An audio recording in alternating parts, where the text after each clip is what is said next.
Welcome back to your favourite channel Magnet Brains. मैं हूं शिप्रा तिवारी और यहाँ पर आपको बिल्कुल फ्री एजुकेशन प्रोवाइड कराया जाता है ताकि आप अपने लाइफ में बहुत अच्छा कुछ कर सके बच्चों। सो लास्ट क्लास में हम लोगों ने बहुत सारी चीजें खत्म कर ली थी and one of the most important part is the transmission of signal across the synapse. Okay, so general part की कैसे जनरेट होता है, न्यूरॉन क्या होते हैं, सिग्नल कैसे कंडक्ट होता है, कैसे ट्रांसमिट होता है, उसके बारे में हमने उसकी एनसीईआरटी को भी एक एक लाइन रीड कर लिया था। मैं ये उम्मीद कर रही हूँ कि जो कहानी मैंने आपको लास्ट क्लास में समझाई थी वो अच्छे से आपको समझ में आई होगी। सो आज की कहानी जो मुझे सुनानी उसे सुनना है आपको शिप्रा मैम की जबानी। So let's start with the nervous system and its component. आई बात समझ में? हालांकि इंट्रोडक्टरी वीडियो में मैंने इसके बहुत सारे पार्ट्स आपको समझा सिखा पढ़ा दिए हैं। आज की कहानी में थोड़ा सा मैं एक क्विक रिवीजन लूंगी और उसके बाद we will start with the parts of brain. आई बात समझ में? क्योंकि जब तक आप समझेंगे नहीं कि ये ब्रेन किसका पार्ट है, स्पाइनल कॉर्ड किसका पार्ट है, तो हम आगे बढ़ भी जाएं तो उससे कोई फर्क नहीं पड़ेगा मेरे लाल। तो सबसे पहली बात जो आपको सीखना है वो ये है कि नर्वस सिस्टम के कितने हिस्से होते हैं। समझ में आ गई बात? तो let's start with the nervous system and its part, then we will start with the specific parts of the nervous system. समझ में आ गई बात? चलिए शुरू करते हैं। आपको यहाँ पर बहुत ही अच्छे से दिख रहा होगा that this is the brain and this is the spinal cord. और अगर आप ध्यान से देखें तो यहाँ पर आपको एक ये जो राउंड राउंड सा स्ट्रक्चर दिख रहा है, दोनों साइड एक इधर एक इधर, दिस इज द सेरिबेलम। ऊपर जो स्ट्रक्चर दिख रहा है दिस इज द सेरिब्रम। बोलो मैडम ये क्या अंग्रेजी बता रही हो यार, आप हमको कुछ समझ में नहीं आ रहा। बेटा 10th क्लास में पढ़ते ना, तो अगर आप चाहें तो बेसिक वीडियो 10th क्लास का आप मेरे 10th क्लास के वीडियोस देख सकते हो, तो बेसिक आपको समझ में आ जाएगा। हालांकि मैं ये कोशिश करती हूँ कि मेरे 11वीं वाले प्यारे बच्चों को मैं प्योर बेसिक से पढ़ाऊं ताकि बिल्डिंग सही तरीके से खड़ी हो सके। आई बात समझ में? सो let's start with the central nervous system and its part. ठीक, नॉट सेंट्रल नर्वस सिस्टम। सबसे पहले मैं आपको बताऊंगी कि नर्वस सिस्टम और उसके पार्ट्स क्या क्या होते हैं। ठीक है, चलिए तो शुरू करते हैं। नर्वस सिस्टम, ठीक है। नर्वस सिस्टम जो है ध्यान से समझो, न्यूरल सिस्टम भी इसको हम कह सकते हैं। Nervous system is made up of neurons. ठीक है, बहुत सारे न्यूरॉन्स मिलते हैं तो ये बनाते हैं नर्व्स। समझ में आ गई बात? नर्वस सिस्टम के बेसिकली दो पार्ट होते हैं। एक होता है मेरे बच्चों, ध्यान समझना, नर्वस सिस्टम के बेसिकली दो पार्ट होते हैं। एक होता है सेंट्रल नर्वस सिस्टम, ध्यान से समझना, एक होता है सेंट्रल नर्वस सिस्टम। ठीक है, एक is the central nervous system and दूसरा is the peripheral nervous system. समझ में आई बात? एक होता है central nervous system and second one is the peripheral nervous system. अब ये क्या होता है वो मैं आपको बता रही हूँ। हालांकि जो लोग मेरा इंट्रोडक्टरी वीडियो देखा होगा ना, उसको ये कहानी ऑलरेडी क्लियर हो गई होगी कि मैं बोल क्या रही हूँ। समझ में आ गई बात? जो भी बच्चा इंट्रोडक्टरी वीडियो देखा होगा उसको ये पता होगा, और जिस बच्चे ने भी मेरा ये वीडियो देखा होगा उसको ये पता होगा एनसीईआरटी के कौन से पैराग्राफ में ये लिखा हुआ है, तो टेंशन अपने को नहीं लेना है। ठीक है, आज हम बेसिक से चीज से शुरू कर रहे हैं क्योंकि इसके बाद मुझे सेंट्रल नर्वस सिस्टम की डिटेल लेनी है बच्चों। ठीक है, बॉडी के सेंटर पर क्या क्या प्रेजेंट होता है वो मैं अब आपको बता रही हूँ। बॉडी के सेंटर को अगर आप देखें तो हमारे बॉडी में प्रेजेंट होता है ब्रेन। समझ में आई बात? इसको ऐसे बनाती हूं मैं, ध्यान से देखो। आपकी बॉडी में क्या प्रेजेंट होता है? ब्रेन प्रेजेंट होता है। ध्यान से देखना मैं क्या बना रही हूँ। ठीक है, ये देखो। ठीक है, ध्यान से देखना। ठीक है, and this and this and this, ये क्या बना दिया मैंने? This is the brain. कैसे ब्रेन? ये पूरा पार्ट ध्यान से देखना, दिस इज द सेरिब्रम। ये क्या है मैं आपको बताऊंगी। Cerebrum is the part of brain. ठीक है, this is the mid brain. हालांकि मुझे यहां से बनाना चाहिए था सेरिब्रम को, मैं यहीं से बना देती हूँ। This is the cerebrum, this is the mid brain. ध्यान से देखते जाना, this is the mid brain, this is the pons, this is the medulla. ठीक है, ये क्या है हम अब बात करेंगे।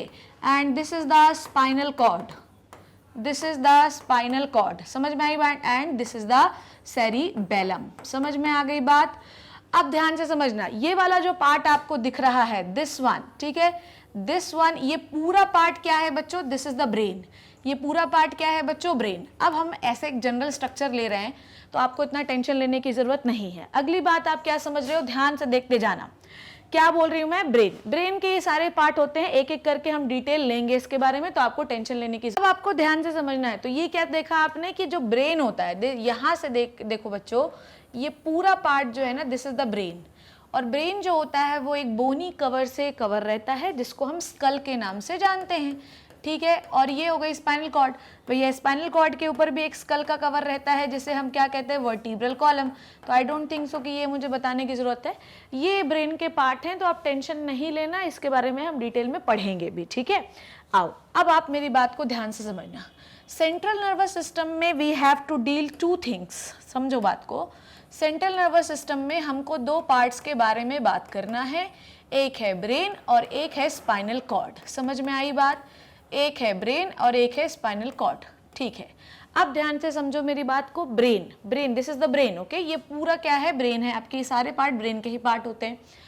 ब्रेन को हम क्या कहते हैं, एनालिसिस सेंटर। ध्यान से समझो, ब्रेन को हम क्या कहते हैं बच्चों, ब्रेन को हम एनालिसिस सेंटर कहते हैं, ठीक है, ओके। ब्रेन को हम क्या कहते हैं, एनालिसिस सेंटर के नाम से जानते हैं, ठीक।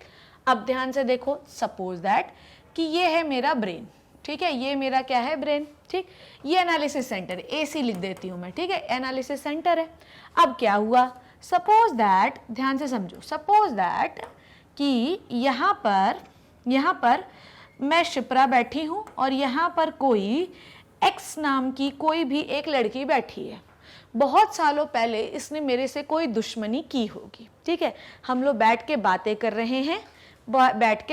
रहे हैं, अचानक से एक सेंस गया मेरे, कहां पर, ब्रेन में, ठीक है। अचानक से एक सेंस गया मेरे ब्रेन में, या ऐसा समझते हैं, मैं शिप्रा बैठी हूं, अचानक से एक्स नाम की एक लड़की, क्या नाम रख लें हम लोग, इसका नाम रख लेते हैं हम लोग सुलोचना रख लेते हैं, ठीक है। सुलोचना नाम की एक लड़की शिप्रा मैडम की ओर आ रही है, ठीक है। जैसे ही मैंने उसे देखा, मेरे ब्रेन में एक सिग्नल गया, मैं बता रही हूं क्या है, इसे आप कहते हैं कमांड गया, ठीक है। ब्रेन में क्या गया, कमांड गया। इसे हम कहते हैं बच्चों सेंसरी कमांड। क्या कहते हैं बच्चों, इसे हम सेंसरी कमांड। आई बात समझ में, सेंसरी कमांड गया ब्रेन के पास। ब्रेन ने एनालाइज किया कि सामने से चल रही बेटा शिप्रा, सामने से जो लड़की चल के आ रही है, कुछ तो गड़बड़ है। ब्रेन ने ये कमांड करके कमांड लेके एनालाइज किया और वापस से शिप्रा को ये मैसेज किया, तुम्हारी मैडम को ये मैसेज किया, जिसे हम मैसेज किया या वापस से कमांड दिया। ब्रेन ने एनालाइज किया और शिप्रा मैडम को एक वापस से कमांड दिया। इस कमांड को हम कहते हैं बच्चों मोटर कमांड। क्या कहते हैं बच्चों, हम इसे मोटर कमांड कहते हैं। अब इस मोटर कमांड को लेकर शिप्रा मैडम ये समझ गई कि सुलोचना नाम की जो लड़की आ रही है वो मेरी दुश्मन है, उससे भाग जाओ, नहीं तो ये तुम्हें चबा डालेगी। समझ गए आप मेरी बात को। तो जैसे ही सुलोचना नाम की लड़की शिप्रा मैडम के पास आ रही थी, तुरंत क्या हुआ, सेंसरी कमांड गया ब्रेन के पास। ब्रेन ने क्या किया, ब्रेन ने एनालाइज किया कि ये जो सामने लड़की आ रही है ये कौन सी है। उसके बाद एनालाइज करके उन्होंने शिप्रा मैडम को वापस से सिग्नल दिया, विच is the motor command. Motor command जैसे ही मिला, ब्रेन ने तुरंत शिप्रा मैडम समझ गई कि ये जो लड़की सुलोचना आ रही है ये तो मेरी दुश्मन है भाई, भाग जाओ इससे। समझ में आ गई बात। So brain is the analysis centre. Brain क्या होता है, एनालिसिस सेंटर। और आपकी बॉडी के सेंटर पर जो भी चीजें पाई जाती हैं उसे हम सेंट्रल नर्वस सिस्टम के अंदर पढ़ते हैं। So look at this, brain और स्पाइनल कॉर्ड ये आपके बॉडी के सेंटर पे पाए जाते हैं, इसीलिए हम इन्हें सेंट्रल नर्वस सिस्टम में पढ़ते हैं। ठीक है, आ गई बात समझ में कि हमको सेंट्रल नर्वस सिस्टम में क्या क्या पढ़ना है। सेंट्रल नर्वस सिस्टम में जो ब्रेन और स्पाइनल कॉर्ड है, these are the analysis centre. अब आगे बात करते हैं।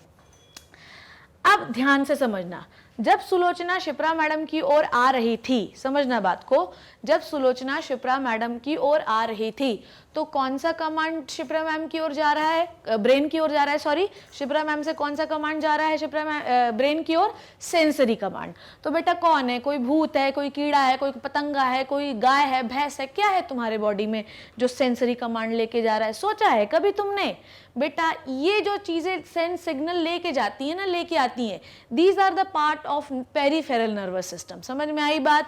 पेरिफेरल नर्वस सिस्टम का पार्ट होते हैं ये लोग। समझ में आई बात? भैया ब्रेन और spinal cord the part of the central nervous system, पर शिप्रा मैडम से सेंट्रल नर्वस सिस्टम की ओर सिग्नल लेके जाना और सेंट्रल नर्वस सिस्टम से सिग्नल लेके शिप्रा मैम की ओर आने का काम कौन कर रहा है? ये जो काम कर रही हैं दीज आर द नर्व्स, और जो नर्व्स होती हैं these are the part of the peripheral nervous system. अब आपको ध्यान से समझना है, ये बात समझ गए आप लोग? ठीक है कि we have two types of command, sensory and motor. Sensory command वो कमांड होते हैं जो इफेक्टर ऑर्गन, जैसे मान लो गर्म तवे पे हाथ रखा आपने, तो ये सेंसरी ऑर्गन है आपका, यहाँ से सिग्नल लेके जो ब्रेन पे जाएगा वो सेंसरी कमांड है, जो लेकर आएगा वो है मोटर कमांड। पर लेकर कौन आती हैं? लेकर आती हैं आपकी नर्व्स। कौन लेके आती हैं बच्चों? लेकर आती हैं आपकी नर्व्स। आ गई बात समझ में? सो लेकर आती हैं आपकी nerves. So nerves are the part of peripheral nervous system. समझ में आ गई बात? कोई दिक्कत, कोई परेशानी? सो पेरिफेरल नर्वस सिस्टम से हमें दो टाइप के कमांड मिलते हैं। समझ में आई बात? पेरिफेरल नर्वस सिस्टम से हमें दो प्रकार के कमांड मिलते हैं, सेंसरी और मोटर कमांड। समझ में आई बात? पेरिफेरल नर्वस सिस्टम की वजह से ही हमें दो प्रकार के कमांड मिलते हैं, सेंसरी और मोटर कमांड। समझ में आई बात? भाई ब्रेन का काम क्या है? सेंस को एनालाइज करना। समझ में आ गई बात? एक चूहा देखते हो तो तुम भाग के खड़े क्यों होते हो? क्योंकि जैसे ही चूहा तुमने देखा, सिग्नल गया ब्रेन के पास, ब्रेन ने एनालाइज किया कि भैया ऐसा ही तो चूहा है, भागना पड़ेगा। So brain is the analysis centre, और आपने भागना शुरू किया तो भागने का process is the motor command. Signal लेकर ब्रेन तक जाना, और ब्रेन जब उसे एनालाइज करेगा उसके पहले की सारी चीजें इज द सेंसरी कमांड। तो कमांड देना और कमांड लेना, पहुंचाना, सिग्नल ट्रांसमिट करने का काम किसका है? वो है पेरिफेरल नर्वस सिस्टम का काम। So basically we have two type of commands, one is the sensory command, one is the motor command. अब आपको एक और बात समझनी है, सेंस कुछ ऐसे होते हैं, कुछ स्पेसिफिक सेंस होते हैं, कुछ जो है जनरल सेंसेस होते हैं। स्पेसिफिक सेंसेस वो सेंसेस होते हैं जो स्पेसिफिक पार्ट से ही फील किए जा सकते हैं, जैसे कि विजन। अब उंगलियों से विजन तो फील नहीं कर पाओगे। समझ में आई बात? एक होते हैं स्पेशलाइज्ड सेंसेस और एक है जनरलाइज्ड सेंसेस। समझ में आ गई बात? तो अगर आप देख रहे हो तो सिर्फ आप आंखों से ही देख सकते हो ना बेटा, कान से थोड़ी देख पाते अपन। अगर आप सुन रहे हो तो आप कानों से सुन रहे हो, हाथ से थोड़ी सुन पाते हैं अपन। तो अगर आप बोल रहे हो तो आप अपने माउथ से बोल रहे हो। तो some senses are the specialised senses, जो कि सिर्फ और सिर्फ बॉडी के किसी स्पेसिफिक पार्ट से ही फील किए जाते हैं, और कुछ सेंसेस ऐसे होते हैं जिन्हें हम जनरलाइज्ड सेंसेस कहते हैं, जैसे कि टच, जैसे कि पेन, जैसे कि प्रेशर। समझ में आ गई बात? जैसे पेन हो रहा होगा तो पूरी बॉडी में पेन होता है, सर का दर्द, मूड का दर्द, पैर का दर्द, ठीक है। जैसे कि प्रेशर फील हो रहा है तो दिमाग में प्रेशर, हाथ में प्रेशर, मुंह में प्रेशर, सब जगह प्रेशर फील होता है, ठीक है। तो टच फील होता है तो बॉडी के हर पार्ट जो होते हैं वो सरसराने लगते हैं। तो टच, टेस्ट, पेन, प्रेशर, ठीक है। टेस्ट नहीं, टेस्ट तो सिर्फ मुंह से होता है। टच, पेन, प्रेशर ये बॉडी के हर हिस्से से फील किए जाते हैं। तो सेंसेस जो होते हैं वो दो प्रकार के हो सकते हैं। Some of them are the specialised senses, ठीक है। Some of them are specialised senses and some of the senses are the generalised senses. समझ में आई बात? ये बात आप क्लियर हो गया आपको? जनरलाइज्ड और स्पेशलाइज्ड सेंसेस क्या होते हैं? अब आप ध्यान से समझना। मोटर कमांड जो होते हैं ये दो ऑर्गन्स को दिए जा सकते हैं। समझे बात को? मोटर और सेंसरी कमांड समझ गए ना? सेंस लेकर जाना, मोटर से लेकर आना। These are done by the nerves and the nerves are the part of the peripheral nervous system. Nerves हमेशा ब्रेन से और स्पाइनल कॉर्ड से बाहर निकलती हैं और बॉडी के अलग अलग हिस्सों में जाती हैं। समझ में आ गई बात आपको? इतनी मेरी क्या बोला मैंने, ठीक है। बॉडी के अलग अलग हिस्सों में जाती हैं। So all the nerves are the part of the peripheral nervous system मेरे लाल। और कहां से निकलती है? ब्रेन से। तो अगर ब्रेन से निकल रही हैं तो इसे हम कहते हैं क्रेनियल नर्व्स। क्रेनियल क्यों कहते हैं? क्योंकि ब्रेन के ऊपर क्रेनियम, स्कल जो होता है, इसका दूसरा नाम क्या होता है? क्रेनियम, ठीक है। तो क्रेनियम मतलब खोपड़ी, तो क्रेनियम मतलब क्रेनियल जो नर्व्स होती हैं जो ब्रेन से बाहर आती हैं उसे क्रेनियल नर्व्स, और जो स्पाइनल कॉर्ड से बाहर आती हैं उन्हें हम कहते हैं स्पाइनल नर्व्स। समझ में आई बात? और ये बॉडी के पेरिफेरी में जा रही हैं, अलग अलग हिस्सों में जा रही हैं। डन हो गई बात? अब सिग्नल लेकर जा रही हैं, अगर एफेक्टर ऑर्गन को दे रही हैं कि बेटा तुम भाग जाओ यहाँ से, सपोज दैट कि मेरे को किसी ने एक चाटा धर दिया, ठीक है, जैसे उसने मुझे चाटा धर दिया तो भैया सेंसरी सिग्नल लेके गए सेंसरी न्यूरॉन और ये बोले कि भैया गाल पे चाटा पड़ गया है, तो अपन ने उठा के घुसा खींच के सामने वाले के मुंह पे मार दिया। समझ में आ गई बात? तो जो जब हम घुसा मार रहे हैं तो कौन सा सिग्नल है? मोटर। जब चाटा पड़ रहा है तो कौन सा सिग्नल है? सेंसरी। समझ में आ गई बात? अब मोटर सिग्नल जो है ये दो प्रकार के ऑर्गन्स में जा सकते हैं। समझ में आ गई बात? मोटर जो सिग्नल है ये दो प्रकार के ऑर्गन्स में जा सकते हैं बच्चों, या तो ये वॉलेंट्री ऑर्गन्स में चले जाएं या तो ये इनवॉलेंट्री ऑर्गन्स में चले जाएं। समझो बात को मेरी, क्या बोल रही मैं? या तो ये वॉलेंट्री ऑर्गन्स में चले जाएं या तो ये इनवॉलेंट्री ऑर्गन्स में चले जाएं। भाई सिग्नल तो सब जगह जा सकता है। भाई अगर मुझे डांस करना है, मेरे स्कूल में डांस किया है और मैं कर रही हूँ धरती सुनहरी अंबर नीला, तो मैं डांस कर रही हूँ, मेरे टीचर ने मुझे सिखाया, तो ये कौन सा मूवमेंट है? This is the voluntary movement. मेरी टीचर ने बोला है जाओ स्टेज में डांस करो, तो मैं डांस करूंगी। मेरा मन नहीं करेगा तो बाहर में जाए टीचर, मुझे डांस नहीं करना है, तो ये मेरी इच्छा के अनुसार हो रहा है। तो मोटर सिग्नल मेरी स्केलेटल मसल को सिग्नल दे रहे हैं जिससे मैं डांस कर रही हूं, पर मेरा मन होगा, मतलब मेरा ब्रेन एनालाइज करके मोटर सिग्नल देगा कि डांस करो तो मैं करूंगी। मेरा ब्रेन एनालाइज करके वॉलेंट्री मसल्स को बोलेगा, वॉलेंट्री पार्ट्स को बोलेगा कि डांस नहीं करो तो मैं नहीं करूंगी, पर डांस सीखा तो है ना मैंने। समझ में आ गई बात? तो मोटर जो कमांड्स होते हैं वो दो प्रकार के ऑर्गन्स को दिए जा सकते हैं, ठीक है, या तो वो वॉलेंट्री पार्ट को दिए जा सकते हैं या तो वो इनवॉलेंट्री पार्ट को दिए जा सकते हैं। समझ में आ गई बात? या तो वो वॉलेंट्री पार्ट को दिए जा सकते हैं या तो वो इनवॉलेंट्री पार्ट को दिए जा सकते हैं। इतनी बात क्लियर हो गई आपको? इसमें कोई कंफ्यूजन तो नहीं है? इसका स्क्रीनशॉट लो एक बार। अब वॉलेंट्री पार्ट, चलो ये इसको मैं थोड़ा सा एक अलग पेज में लेती हूँ जिससे मेरे बच्चों को और समझ में आ जाए। तो बेटा ऐसा है कि पीएनएस, सबसे पहले मैं लेंगी पीएनएस। पीएनएस का मतलब समझ गए ना? अगली बार मैं पीएनएस बोलूँ ना तो ऐसा हैरान परेशान होके अपनी आंखें फाड़ फाड़ के मुझे मत देखना कि ये क्या है पीएनएस। बता रही हूं मैं, पहले भी ऑलरेडी एक बार बता चुकी हूं इंट्रोडक्टरी लेक्चर में, पर फिर बता रही हूं because I have to start the central nervous system. Basic बता रही हूं, ध्यान से समझना, नहीं समझ में आएगा तो फिर और बताना, समझाऊंगी, मेरा तो काम ही है ये। पीएनएस जो होता है इसमें दो प्रकार के कमांड होते हैं, सेंसरी और मोटर। मोटर कमांड के बारे में हम लोग बात कर रहे हैं। मोटर कमांड, मोटर सिग्नल जो कि ब्रेन से सिग्नल लेकर आते हैं। अब ये दो प्रकार के हो सकते हैं बच्चों, either it is the voluntary और इट इज इनवॉलेंट्री। अगर मोटर कमांड किसी वॉलेंट्री पार्ट को दिया जा रहा है, समझो बात को, अगर मोटर कमांड किसी वॉलेंट्री पार्ट को दिया जा रहा है तो इसे हम कहते हैं क्या? मोटर कमांड वॉलेंट्री पार्ट को दिया जा रहा है। जैसे कि कौन कौन से होते हैं बताओ मुझे, जैसे कि लेग्स हो गया, जैसे कि हैंड्स हो गए, ठीक है, जैसे कि फिंगर्स हो गई, बहुत सारी चीजें, ठीक है। तो अगर सिग्नल आ रहा है कि चलो डांस करो तो ये वॉलेंट्री पार्ट है ना, मैं करूं चाहे नहीं करूं, ब्रेन सिग्नल दे रहा है, ठीक है। तो ये मोटर कमांड किसको दे दिया जा रहा है? वॉलेंट्री पार्ट को। जब वॉलेंट्री पार्ट को मोटर सिग्नल मिलता है तो इसे हम सोमैटिक नर्वस सिस्टम भी कहते हैं।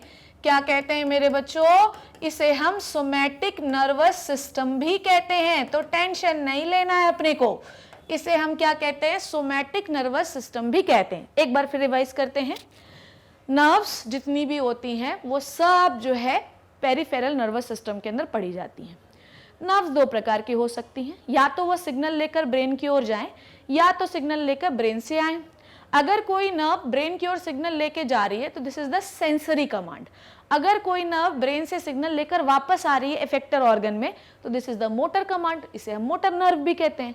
अब मोटर नर्व जो है दो प्रकार के पार्ट को बॉडी में सिग्नल दे सकती है, या तो ये वॉलेंट्री ऑर्गन्स को दे, जैसे कि हाथ हो गया, पैर हो गया, मुंह हो गया। मेरा मन नहीं है, आज मेरा ब्रेन एनालाइज कर रहा है कि भैया ऐसा है कि इनको बोलना नहीं है तो मैं नहीं बोलूंगी। तो मोटर कमांड मुझे ये मिल रहा है कि मुझे आज नहीं बोलना है, पर जिस समय मुझे मोटर कमांड मिलेगा कि मुझे बोलना है तो मैं अपने इच्छा के अनुसार बोल सकती हूँ। कमांड मिलने के बावजूद भी कई बार ऐसा होता है कि मैं नहीं बोलती हूँ, मेरी इच्छा है ऐसी, ठीक है। पर कुछ मोटर कमांड ऐसे होते हैं जो इनवॉलेंट्री ऑर्गन्स को दिए जाते हैं। समझ में आ गई बात? कुछ मोटर कमांड ऐसे होते हैं जो इनवॉलेंट्री ऑर्गन्स को दिए जाते हैं। समझो बात को, इनवॉलेंट्री ऑर्गन्स वो होते हैं जिनको आप कंट्रोल अपनी इच्छा के अनुसार नहीं कर सकते हो। ठीक है, जैसे हार्ट हो गया, लीवर हो गया, किडनी हो गया, इनको जो भी सिग्नल ब्रेन से आ रहा है उसको मैं तुम कंट्रोल थोड़ी कर सकती हो कि बेटा आज खड़ी हूं तो मेरा 72 के बजाय 172 टाइम हार्ट बीट कर सके, मैं चाहती हूँ कि यूरिन ज्यादा बने, ऐसा नहीं हो सकता क्योंकि ये जो है आपके विल के अंदर कंट्रोल में नहीं है। सोमैटिक नर्वस सिस्टम समझ में आया? Somatic nervous system is the part of peripheral nervous system. इसके अंदर हम वो सारे एक्शन पढ़ते हैं जो आपकी इच्छा के अनुसार कंट्रोल होते हैं, and all of them are the motor command. ठीक है, नाउ इनवॉलेंट्री ऑर्गन्स को जब आप सिग्नल देते हैं तो आप दो प्रकार के सिग्नल दे सकते हैं। ठीक है, इनवॉलेंट्री ऑर्गन को जब सिग्नल दिया जाता है तो इसे हम ऑटोनॉमिक नर्वस सिस्टम के अंदर पढ़ते हैं। सोमैटिक नर्वस सिस्टम के अंदर कौन से कमांड आते हैं? वॉलेंट्री। ऑटोनॉमिक नर्वस सिस्टम के अंदर कौन से कमांड आते हैं? ऑटोनॉमिक नर्वस सिस्टम के अंदर कौन से कमांड आते हैं? जो अपने आप होते हैं, जिस पर आपका कोई कंट्रोल नहीं होता है। अब सपोज दैट कि आज मैंने सोनू नाम की कोई चुड़ैल को देखा। ठीक है, ये मैंने एक हार्ट बनाया है और आज मैंने एक सोनू नाम की चुड़ैल को देखा। ठीक है, जो कि आज से 150 साल पहले मर चुकी थी। ठीक है, और मैंने देखा कि वो, मतलब मेरे को घर वालों ने बताया, ये मेरे दोस्तों ने बताया कि सोनू नाम की चुड़ैल जो थी, मतलब लड़की जो थी वहां पर 150 साल पहले मर गई थी। ठीक है, अब क्या हुआ, जब मुझे कहानी सुनाई जा रही थी, ध्यान समझना, ये मेरा ब्रेन है। ठीक है, suppose that this is my brain, एक एक चीज बता रही हूँ और फिर मुझे बोलना मत कि मैंने बताया नहीं, समझाया नहीं, सिखाया नहीं। ठीक है, ब्रेन से एक नर्व सिग्नल लेकर आ रही है, समझना बात को। ठीक है, जब मैं बैठकर कहानी सुन रही हूं तब मुझे कुछ भी नहीं हो रहा है। ठीक है, मैं बिल्कुल बिल्कुल नॉर्मल हूं। तब यहाँ पर जो नर्व काम करती हैं वो कहलाती हैं पैरासिम्पैथेटिक नर्व या पैरासिम्पैथेटिक नर्वस सिस्टम के अंदर हम ये पार्ट पढ़ते हैं। ठीक है, ध्यान से समझना क्या बोल रही हूँ। जब मुझे वो भूत की कहानी सुनाई दे रही थी तब मेरे ब्रेन से हार्ट की ओर जो सिग्नल आ रहे थे वो बिल्कुल नॉर्मल थे, क्योंकि मुझे डर वर नहीं लगता है। और यहाँ पर स्पेसिफिक नर्व्स काम करेंगे जो आपको रेगुलेट, कम करेंगे, शांत रखेंगे। पर जैसे ही मैं क्या हुई, घर पहुंची, तो भैया ऐसा है कि मेरी तो फट गई। क्यों फट गई? क्योंकि मैंने उस सोनू नाम की चुड़ैल को अपने आगे देखने लगी। तो अब आपकी हार्ट की बीट क्या हो गई? हार्ट बीट क्या हो गई बेटा? इंक्रीज हो गई। क्यों? क्योंकि अब ये वाली नर्व्स जो है, ये वाला नर्वस सिस्टम, ये part, it is the part of autonomic nervous system, ये काम नहीं करेगा। अब कौन सा काम करेगी? ये वाली नर्वस सिस्टम काम करेगी, जिसे हम कहते हैं सिंपैथेटिक नर्वस सिस्टम या सिंपैथेटिक नर्व्स। ठीक है, सिंपैथेटिक नर्वस सिस्टम। ठीक है, ओके। और यहाँ पर अब आपकी बॉडी एक्साइटेड होगी और आप डरेंगे, पसीना आएगा, ठीक है, सूसू आने लगेगी, पॉटी बंद हो जाएगी, आंखें फटने लगेंगी, बहुत सारे कारण होते हैं। क्या समझा आपने? जब भी मोटर कमांड इनवॉलेंट्री ऑर्गन्स को दिए जाते हैं तो ये दो प्रकार के हो सकते हैं। इनवॉलेंट्री ऑर्गन्स को दे रहे हैं मतलब ऑटोमेटिक काम हो रहा है, that is why it is called as autonomic nervous system. अब ये दो प्रकार के हो सकते हैं, या तो ये नॉर्मल रखने वाले हो, जैसे कि जैसे मैं आपको पढ़ा रही हूँ, तब ये कोई एक्साइटेड बात तो नहीं, मैडम तो रोज ही आती हैं पढ़ाते रहती हैं, ऐसा कोई एक्साइटेड बात तो नहीं कि मेरा लेक्चर पढ़ के तुम 4 फ्लोर से कूद जाओ, है ना, ऐसा तो नहीं है बिल्कुल। पर अगर मान लो कि तुम्हें कोई बहुत सुंदर लड़की दिखी, तुम्हें कोई बहुत हैंडसम लड़का दिखा, तो तुम्हारा हार्ट बीट बढ़ जाता है। इसका मतलब ये है कि नॉर्मल हार्ट बीट पे जो नर्वस सिस्टम काम कर रहा है वो है पैरासिम्पैथेटिक नर्वस सिस्टम। वहां पर कुछ अलग सी नर्व्स काम करती हैं जो बॉडी को नॉर्मल करने में, नॉर्मलाइज रखने में मदद करती हैं। पर अगर कोई अच्छी लड़की या कोई अच्छा लड़का देख लेते हैं तो हमारी हार्ट बीट इंक्रीज हो जाती है और हम बड़े खुश हो जाते हैं। तब वहां पर ये काम नहीं करता, क्योंकि वहां पर एक्साइटेड कंडीशन है, वहां पर उसकी जगह कौन लेता है? ये लेता है। This is the sympathetic nerves and it will studied under the category of sympathetic nervous system. So autonomic nervous system के basically have 2 parts, parasympathetic nervous system, ठीक है, पैरासिम्पैथेटिक नर्वस सिस्टम, ध्यान से समझना, parasympathetic nervous system and sympathetic nervous system. तो अगर आपको डर लग रहा है, आपकी फट रही है और आप मर रहे हैं, आपको ऐसा लग रहा है कि बिल्कुल आज जान ही निकल जाएगी, सिंपैथेटिक नर्वस सिस्टम। पर ऐसा तो होता नहीं कि वो लड़की हमारे सामने आंखों के खड़ी रहे, ऐसा तो होगा नहीं कि सोनू नाम की चुड़ैल मेरे को जिंदगी भर दिखती रहे। कभी ना कभी ऐसा होगा कि बॉडी नॉर्मलाइज फील करेगी, ठीक है, सुबह उठेंगे बिल्कुल फ्रेश फील होगा। अब उसकी जगह पर कौन काम करेगा? Parasympathetic nervous system. So what you have studied till now? We have studied madam 2 type of nervous system, one is a central nervous system, second is a peripheral nervous system. Central nervous system के अंदर हमको आगे चल के brain और spinal cord पढ़ना है। Brain और स्पाइनल कॉर्ड जो है वो सेंटर पे प्रेजेंट होते हैं और उससे निकलती नर्व्स। और नर्व्स पेरिफेरी मतलब बॉडी के किनारे किनारे जाती हैं, इसलिए सारी नर्व्स को हम पेरिफेरल नर्वस सिस्टम के अंदर पढ़ते हैं। अब ये नर्व्स अलग अलग प्रकार के नर्व्स दो होती हैं, या तो सेंस लेकर जाएंगी या तो सेंस लेकर आएंगी। अगर सेंस लेकर जा रही हैं तो ये है सेंसरी नर्व्स या सेंसरी कमांड लेकर जाती हैं। सेंसेस दो प्रकार के हो सकते हैं, जनरलाइज्ड और स्पेशलाइज्ड। कुछ नर्व्स ऐसी होती हैं जो सेंसेस लेकर वापस इफेक्टर ऑर्गन में आती हैं, जिससे आप कोई भी रिस्पॉन्स शो करते हैं। इसे हम मोटर कमांड, और ये मोटर नर्व्स के थ्रू दिए जाते हैं जो ब्रेन से वापस आते हैं। ब्रेन की ओर जा रहे हैं तो सेंसरी, ब्रेन से वापस आ रहे हैं तो मोटर। ये दो प्रकार के मोटर कमांड हो सकते हैं, या तो कोई कमांड वॉलेंट्री ऑर्गन को मिल रहा हो या तो कोई कमांड इनवॉलेंट्री ऑर्गन को मिल रहा हो। वॉलेंट्री ऑर्गन को मिल रहा है, जैसे डांस करना, मैडम ने बोला चलो आज डांस करेंगे, बुमरो बुमरो, ठीक है, तो हम लोग गए और डांस करना शुरू किए, तो ब्रेन से हमको कमांड आ रहा है कि पहला स्टेप ये होगा, दूसरा स्टेप ये होगा, तो वॉलेंट्री पार्ट को उस कमांड मिल रहा है। तो वॉलेंट्री पार्ट को जब कमांड मिलता है तो इसे हम पेरिफेरल नर्वस सिस्टम के कौन से पार्ट में पढ़ते हैं? सोमैटिक नर्वस सिस्टम के अंदर। दौड़ना, भागना, रोना, हंसना, all of them are voluntary command. पर कुछ कमांड ऐसे होते हैं जो बॉडी के ऐसे ऑर्गन्स को दिए जाते हैं जिस पर आपका कोई कंट्रोल नहीं होता, लीवर, किडनी, हार्ट, ये सब। कभी कभी बॉडी बहुत एक्साइटेड होती है तो इनवॉलेंट्री मतलब ऑटोमेटिक होगा, आपका कोई कंट्रोल नहीं होगा, तो इस पार्ट को पेरिफेरल नर्वस सिस्टम के हम कहते हैं ऑटोनॉमिक नर्वस सिस्टम। इसके दो पार्ट होते हैं बच्चों, सिंपैथेटिक और पैरासिम्पैथेटिक। जब बॉडी बहुत एक्साइटेड है, मरी जा रही है, मुझे बहुत डर लग रहा है, सोनम की चुड़ैल दिख रही है, सिंपैथेटिक नर्व्स काम करेंगी, और सिंपैथेटिक नर्वस सिस्टम के अंदर हम वो सारी कंडीशन पढ़ते हैं जो बॉडी को एक्साइट करती हैं। फिर बॉडी नॉर्मलाइज होगी। बॉडी को पूरा दिन नॉर्मलाइज रखने में जिस नर्वस सिस्टम का काम होता है इनवॉलेंट्री ऑर्गन्स को नॉर्मल रखने के लिए, उसे हम कहते हैं, उसको किसके अंदर पढ़ते हैं? पैरासिम्पैथेटिक नर्वस सिस्टम के अंदर। इतनी बात आपको क्लियर हो गई? इसका स्क्रीनशॉट ले लो एक बार। तो बच्चों आपको एक बात और ध्यान से देखनी है कि जो पैरासिम्पैथेटिक ये जो नर्वस सिस्टम का पार्ट है ऑटोनॉमिक नर्वस सिस्टम का, ये नॉर्मली काम करता है तो इसे हम eat and digest nervous system कह सकते हैं। ये बिल्कुल एक्साइटेड कंडीशन में काम करता है तो इसे हम flight and fight nervous system का भी पार्ट गिन सकते हैं। या पैरासिम्पैथेटिक को हम कहते हैं ईट एंड डाइजेस्ट, सिंपैथेटिक को हम कहते हैं फ्लाइट एंड फाइट। ठीक है, अब आ जाओ देखते हैं। ये कहानी सबको क्लियर हो गई, इसमें आई डोंट थिंक सो कि कोई कंफ्यूजन होगा। So we have completed what? We have completed the nervous system and its parts. ठीक है, introductory part. Now nervous system को हम दो भागों में डिवाइड करते हैं, one is the CNS, second is the PNS। Now सबसे पहले हम बात कर रहे हैं CNS की, सेंट्रल नर्वस सिस्टम की। सेंट्रल नर्वस सिस्टम के अंदर हम वो सारी चीज़ें पढ़ते हैं जो बॉडी के सेंटर पे पाई जाती हैं, जैसे कि ब्रेन और स्पाइनल कॉर्ड। ठीक है, ओके, इतनी बात समझ में आ गई। चलिए थोड़ा सा इंट्रोडक्टरी पार्ट डील करते हैं, फिर आपको कुछ इंपॉर्टेंट चीज़ें बताती हूँ। देखिए, सो सेंट्रल नर्वस सिस्टम के अंदर हम सारी चीज़ें क्या पढ़ते हैं? We have to study brain and spinal cord. ठीक है, 6 साल तक ब्रेन डेवलप होता है, 4 से 5 साल तक स्पाइनल कॉर्ड भी डेवलप हो जाती है। ये सारे एक्टोडर्म होते हैं ओरिजिन के, पर एक सेल होती है पूरे नर्वस सिस्टम की जो मेसोडर्मल ओरिजिन है, जिसका माइक्रोग्लियर नाम होता है। ओके, जैसे मैंने यहाँ पे लिखा, देखिए ब्रेन अप्रोक्सीमेटली 70 to 80% पार्ट कब डेवलप हो जाता है? In 2 year of age. ठीक है, सेंट्रल नर्वस सिस्टम के दो हिस्से, brain and spinal cord. Brain के बारे में हम डील करना शुरू कर रहे हैं। ठीक है, सो ब्रेन 70 to 80% जो हिस्सा होता है सेंट्रल नर्वस सिस्टम का, उसमें ब्रेन जो पार्ट होता है या सेंट्रल नर्वस सिस्टम का जो ब्रेन हिस्सा होता है, 70 to 80% हिस्सा जो होता है वो डेवलप हो जाता है, 2 साल से डेवलप होना शुरू हो जाता है और 6 साल तक कंप्लीटली पूरा शेप वेप अचीव कर लेता है।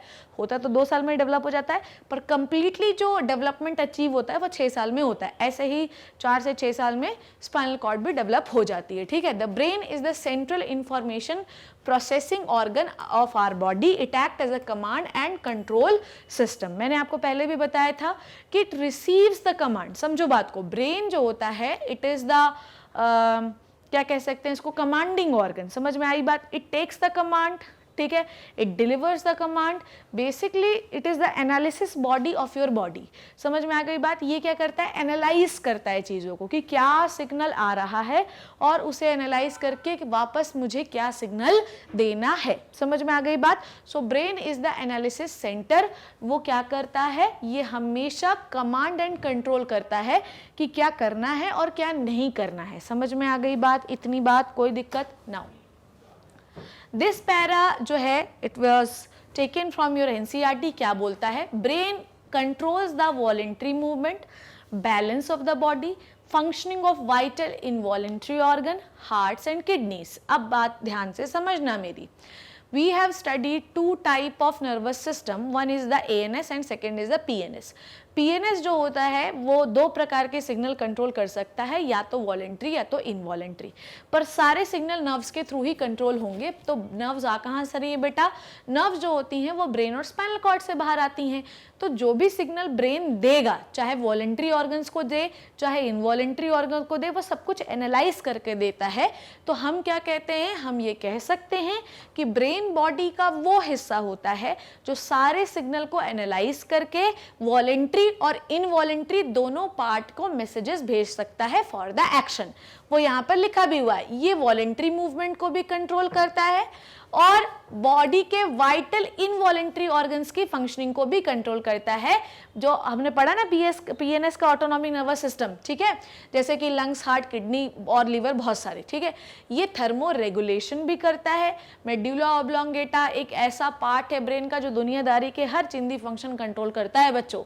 ब्रेन में पाए जाने वाले अलग अलग हिस्से बॉडी के हर फंक्शन को कंट्रोल करते हैं। हंसना, रोना, गाना, खाना, भूख लगना, प्यास लगना और जो है दुखी होना, खुश होना, हर फंक्शन जो होते हैं आपकी बॉडी में, जो भी रिस्पॉन्स होते हैं, जो भी इमोशंस होते हैं, वो आपकी बॉडी में वो ब्रेन के थ्रू ही कंट्रोल किए जाते हैं। जैसे कि थर्मो रेगुलेशन, इवन आपको बुखार आना है, बुखार नहीं आना है, बॉडी के टेम्परेचर 37 डिग्री सेंटीग्रेड मेंटेन रहना है, वो सब ब्रेन के द्वारा ही कंट्रोल होता है। जैसे मैंने बोला हंगर, भूख लगनी है, ब्रेन बताएगा, प्यास लगनी है, ब्रेन बताएगा, कभी कभी बहुत ज्यादा भूख लगती है, कभी कभी पेट नहीं भरता है, तो we have hunger centre on the brain which tells कि अब पेट भर गया है, अब मत खाओ, विच टेल्स कि पेट नहीं भरा और खाओ। कभी कभी बहुत सारा खाने के बावजूद आपका मन नहीं भरता, तो ब्रेन जो है वो आपको बता रहा है कि पेट भर गया है पर मन नहीं भरा है। मन मतलब what? It is your desires, okay. Now उसके बाद ये जो होते हैं आपकी बॉडी की कार्डियन रिदम को भी, हार्ट 72 टाइम्स जो बीट होता है ये भी रेगुलेट करता है। इसीलिए सिंपैथेटिक जो नर्वस सिस्टम होता है उसके अंदर हम वो सारी नर्व्स पढ़ते हैं जो बॉडी के इनवॉलेंट्री ऑर्गन्स की एक्टिविटीज को बढ़ा देते हैं। तो अगर आपको बहुत ज्यादा डर लग रहा होगा बच्चों, तो आपके हार्ट बीट, ये सारी चीजें जो बॉडी में है वो सारी चीजें बढ़ जाएंगी, ठीक है। उसके बाद जितनी भी सेवरल एंडोक्राइन ग्लैंड, ये याद रखना, एक पार्ट होता है आपके ब्रेन में which is called as hypothalamus, जिसके बारे में मैं आपको पढ़ाऊंगी। आपके एंडोक्राइन सिस्टम में हम एक ग्लैंड पढ़ेंगे which is called as pituitary gland, ठीक है। तो जैसे कि मैं तुम्हारा मास्टर हूं तो मेरा भी एक कोई मास्टर होगा, तो वैसे ही पिट्यूटरी को हम मास्टर ग्लैंड कहते हैं। बॉडी की जितनी भी हार्मोनल एक्टिविटी है वो पिट्यूटरी ग्लैंड से कंट्रोल होती है, पर उसका भी एक मास्टर है और उस मास्टर का नाम होता है hypothalamus, and hypothalamus is the part of brain. It means to say that कि even brain also control the endocrine activity of your body, कि कौन सा हार्मोन कब निकलना है और कब नहीं निकलना है। आई बात समझ में? Now it also controls the human behaviour. देखो ये पूरी एनसीईआरटी की लाइंस है, मैंने कोई अपने से नहीं लिखा है, एनसीईआरटी की लाइंस है। It also controls the human behaviour, इसका मतलब ये है कि आपका बिहेवियर बहुत अच्छा है, बहुत काम कंपोज स्वीट है, आपका ब्रेन आपको हमेशा काम कंपोज स्वीट होने का मैसेज करता है। जैसे आई एम सो मच, क्या कहते हैं इसको, अपन क्या कह सकते हैं, I am so much anger, ठीक है, मेरे अंदर बहुत सारा गुस्सा होता है, कभी मैं बहुत चिल्लाते रहती हूँ, कभी कभी गुस्सा देती हूँ, कभी कभी अच्छी हो जाती हूँ, तो मेरे जो बिहेवियर होता है उसमें बहुत सारा वेरिएशन होता है। It means to say that कि ब्रेन से निकलने वाली जो नर्व्स होती हैं वो कंटिन्यूसली मुझे अलग अलग टाइप का बिहेवियर करने का सिग्नल देती हैं। तो बॉडी का ऐसा नहीं, दुनिया में कोई भी ऐसा इंसान नहीं जो हमेशा एक ही प्रकार के नेचर से चले। कभी उसको गुस्सा आता है, कभी हंसी आती है, कभी रोना आता है, कभी दुखी होता है, कभी बहुत खुश हो जाता है, कभी इतना गुस्सा आता है कि चाटा धर देता है। तो ये सारे जो फंक्शन होते हैं आपकी बॉडी में, ये ब्रेन के थ्रू ही कंट्रोल किए जाते हैं। कभी कभी बहुत गुस्सा होने के बावजूद सामने वाले को आप कुछ नहीं बोल सकते, तो ब्रेन ये बोल रहा है कि अभी आपको कुछ नहीं बोलना है। तो brain control everything which is going on your body. बच्चों समझ में आई बात? तो ये मास्टर है आपका। अगर आप सोचते हैं कि आप भगवान है तो आपका भगवान ब्रेन है, ये आपको याद रखना है, ठीक है। सो ये पूरे एनसीईआरटी के आपको वो दिए, मैंने पॉइंट्स दिए कि क्या क्या कंट्रोल होता है ब्रेन से, क्या क्या नहीं होता है। ये तो मैंने कुछ बताए, इससे हजारों फंक्शन और ज्यादा होंगे। कितना इंटेलिजेंट है, कितना जल्दी मैथ सॉल्व करते हैं आप, कितना जल्दी सुडोको सॉल्व करते हैं आप, कितना जल्दी इंग्लिश पढ़ लेते हैं आप, कितनी जल्दी बायोलॉजी आपको याद हो जाती है। it's all controlled by your brain and all the functions are the brain, ठीक है। सारे फंक्शंस जो बॉडी के हैं वो ब्रेन के फंक्शंस हैं, ठीक है। It also the site of processing of vision, ये याद रखना, समझ में आई बात? Hearing, speech, memory, intelligence, emotion and thoughts. बोला ना मैंने, कभी कभी तो लगता है पुनिश भगवान है। देखो मैंने यही थोड़ी देर पहले आपको बोला था, कौन कितना होशियार है। होशियार का मतलब ये होता है कि उसका आईक्यू लेवल कितना तेज है। हर बच्चे का आईक्यू लेवल एक जैसा नहीं होता, हर इंसान का आईक्यू लेवल इतना, आईक्यू मतलब इंटेलिजेंट कोशेंट, किसी का बहुत ज्यादा होता है, किसी का बहुत कम होता है, कोई बहुत कम देर पढ़ता है फिर भी उसको सारी चीजें याद हो जाती हैं। It's all about the brain function बच्चों। लोग कहते हैं कि जो जितना ज्यादा मैथ सॉल्व करता है ना वो उतना इंटेलिजेंट होता है। तो हमेशा, अब आप तो मैथ्स लिए नहीं होगे, बायो लिए होगे, तो आप ट्राई करो ज्यादा फिजिक्स सॉल्व करने की, थोड़े मैथ के क्वेश्चन सॉल्व करने की। जो जितना ज्यादा मैथ्स वगैरह सॉल्व करता है उसका दिमाग उतना इंटेलिजेंट होता है। कैसे होता है ब्रेन के स्ट्रक्चर में मैं आपको बताऊंगी। तो memory, intelligence, power, vision, hearing, speech, everything is controlled by your brain. मतलब तुम समझ गए कि हंसना, इवन आप चल भी रहे हो ना तो स्पीड मेंटेन करने का काम भी आपका ब्रेन ही करता है। So it control all the commands of your body, it analyse the signal and deliver to your body कि आपको कैसा बिहेव करना है या कैसा नहीं बिहेव करना है। Okay, done. ब्रेन जो होता है ये कहाँ सिचुएटेड होता है ये मैं आपको बताती हूँ। ब्रेन जो सिचुएट होता है वो होता है स्कल के अंदर, which is also called as cranial box और क्रेनियम। समझ में आई बात? इसको हम क्रेनियम भी बोल सकते हैं। क्रेनियम का मतलब होता है बेटा खोपड़ी, ठीक है, जिसको नहीं पता होगा इसको हम कहते हैं खोपड़ी। ओके, खोपड़ी के अंदर आपका ब्रेन पाया जाता है। समझ में आ गई बात? ब्रेन जो होता है एक्चुअली बहुत ही डेलिकेट ऑर्गन है। तो कई बार ऐसा होता है कि एक्सीडेंट के दौरान आप सर के बल गिर जाते हैं फिर भी आप बच जाते हैं, क्योंकि आपके स्कल के ऊपर, आपकी ब्रेन के ऊपर एक ऐसा स्ट्रक्चर है जिसे कहते हैं स्कल। आपको पता है कि स्कल की अलग अलग टाइप की हड्डियां हैं, मैंने आपको पढ़ाया है, फ्रंटल, पैराइटल, ऑसिपिटल, टेम्पोरल, अलग अलग प्रकार की हड्डियां पढ़ाई हैं। पर मैंने आपको क्या बताया था, ये सारी हड्डियां एक ऐसे जॉइंट से जुड़ी होती हैं जो हिल नहीं सकता। ये जॉइंट हिल रहा है, ये जॉइंट हिल रहा है, ये सारे जॉइंट हिल रहे हैं ना, पर ब्रेन के ऊपर पाए जाने वाले खोपड़ी की हड्डियों के बीच में जो भी जॉइंट पाए जाते हैं ये हिल डुल नहीं सकते, क्योंकि अगर हिल डुल जाते ना तो हर आदमी जो है, किसी को भी घूसा मारना होता तो मुंह में दांत तोड़ने के लिए नहीं बल्कि सर में स्कल तोड़ने के लिए मारता, क्योंकि एक घूसा भी अगर आपके ब्रेन पे पड़ेगा तो सीधा आप मर ही जाएंगे, क्योंकि बॉडी के हर फंक्शन ब्रेन से ही कंट्रोल होते हैं। डन हो गई इतनी बात। आपका ब्रेन जो होता है, मेल का ब्रेन होता है 1400 ग्राम, ठीक है, करीब मेल का जो ब्रेन होता है वो 1.4 kg होता है, और फीमेल का जो लड़कियां होती हैं उनका ब्रेन जो होता है वो 1250 ग्राम मतलब 1.2 kg के आसपास होता है। तो इसका मतलब ये नहीं कि लड़कियां गधी होती हैं और लड़का होशियार होता है। समझ में आ गई बात? लड़कियां भी उतनी ही इंटेलिजेंट होती है जितना लड़का होता है, बस क्योंकि ब्रेन का कुछ ही % हिस्सा आप यूज कर पाते हैं अपनी एज अ वर्किंग के, ठीक है, 1-2% ही आप यूज कर पाते हैं, बाकी सब फालतू ही पड़ा रहता है। जो जितना ज्यादा यूज कर लेता है वो उतना इंटेलिजेंट होता है। फिर भी हम ब्रेन का वेट कभी भी फील नहीं कर पाते। आई बात समझ में? आपको कभी लगता है कि आप 1.4 kg का ब्रेन लेके यहाँ से वहां घूम रहे हैं? कभी समझ में आता है ऐसा? अगर ऐसा लगता ना तो ऐसा मुंडी ऐसी लटकी हुई घूमते आप, पर आपको ऐसा नहीं लगता, क्योंकि ब्रेन के अंदर जो है ना एक लिक्विड भरा होता है जिसे हम कहते हैं सेरिब्रोस्पाइनल फ्लूइड, जिसके बारे में अभी हम पढ़ने वाले हैं। तो आप लोगों ने पढ़ा होगा कि अगर लिक्विड होता है तो बायोन्स फोर्स लगता है, तो रेजिस्टेंट ऑन बायोन्स फोर्स कैंसिल हो जाता है। ये फिजिक्स में पढ़ेंगे आप, मेरे को इससे कोई लेना देना नहीं है। बस मैं आपको सीधी बात ये बताती हूँ कि ब्रेन के अंदर एक CSF फ्लूइड होता है जो ब्रेन के भले ही ब्रेन का वेट 1.4 kg है, पर उस लिक्विड की वजह से, उस बायोन्स फोर्स की वजह से आपका ब्रेन सिर्फ 0.8 kg फील होता है। इसलिए इतना भारी ब्रेन होने के बावजूद कभी भी आपको सर में लोड नहीं लगता। इतनी बात आपको क्लियर हो गई? इसमें कोई कंफ्यूजन तो नहीं? नाउ अब ये ब्रेन का कुछ पार्ट हम लोगों ने पढ़ा, CSF हम लोग पढ़ेंगे। नाउ मेनिंजेस पे आपको पढ़ाती हूँ, उससे पहले मुझे जो चीजें पढ़ानी है वो मैं आपको बता देती हूँ। सबसे now we will start with the grey matter and white matter. चलिए देखते हैं ग्रे मैटर और व्हाइट मैटर क्या है। देखो, अभी थोड़ी देर पहले मैंने आपको कुछ स्ट्रक्चर्स बताए थे, उन स्ट्रक्चर्स के बारे में मैं आपको पहले बताती हूँ। This is the mid brain बच्चों। सपोज करने में तो दुनिया कुछ भी कर सकती ना, ठीक है। दिस इज द पॉन्स वेरोलाई, ठीक है, जो कि रेस्पिरेटरी सेंटर होता है। थोड़ा इसको अच्छे से बना देती हूँ, ठीक है। So this is the pons, ठीक है। This is the medulla oblongata, ठीक। दिस इज द सेरिबेलम, ठीक है। ऐसे ये एक हाफ देख रही हूं मैं, अगर मैं ऐसी खड़ी हूं, ध्यान से देखो, अगर मैं ऐसी खड़ी हूं और मैं इधर देख रही हूं तो एक सेरिबेलम इधर हो गया, तो एक सेरिबेलम इधर भी होगा। समझ में आ रहा है ना? मैं ऐसी खड़ी हूं, ठीक है, मैं इधर की ओर देख रही हूं तो इधर भी एक सेरिबेलम होगा। इस सेरिबेलम क्या होता है? It is a part of brain. अभी आपको इतना टेंशन नहीं लेना है, और अगर आप सेरिबेलम के बारे में जानते हो तो 10th क्लास में मैंने वीडियो बना रखा है, आप देखो, कोई शर्म नहीं है बच्चों।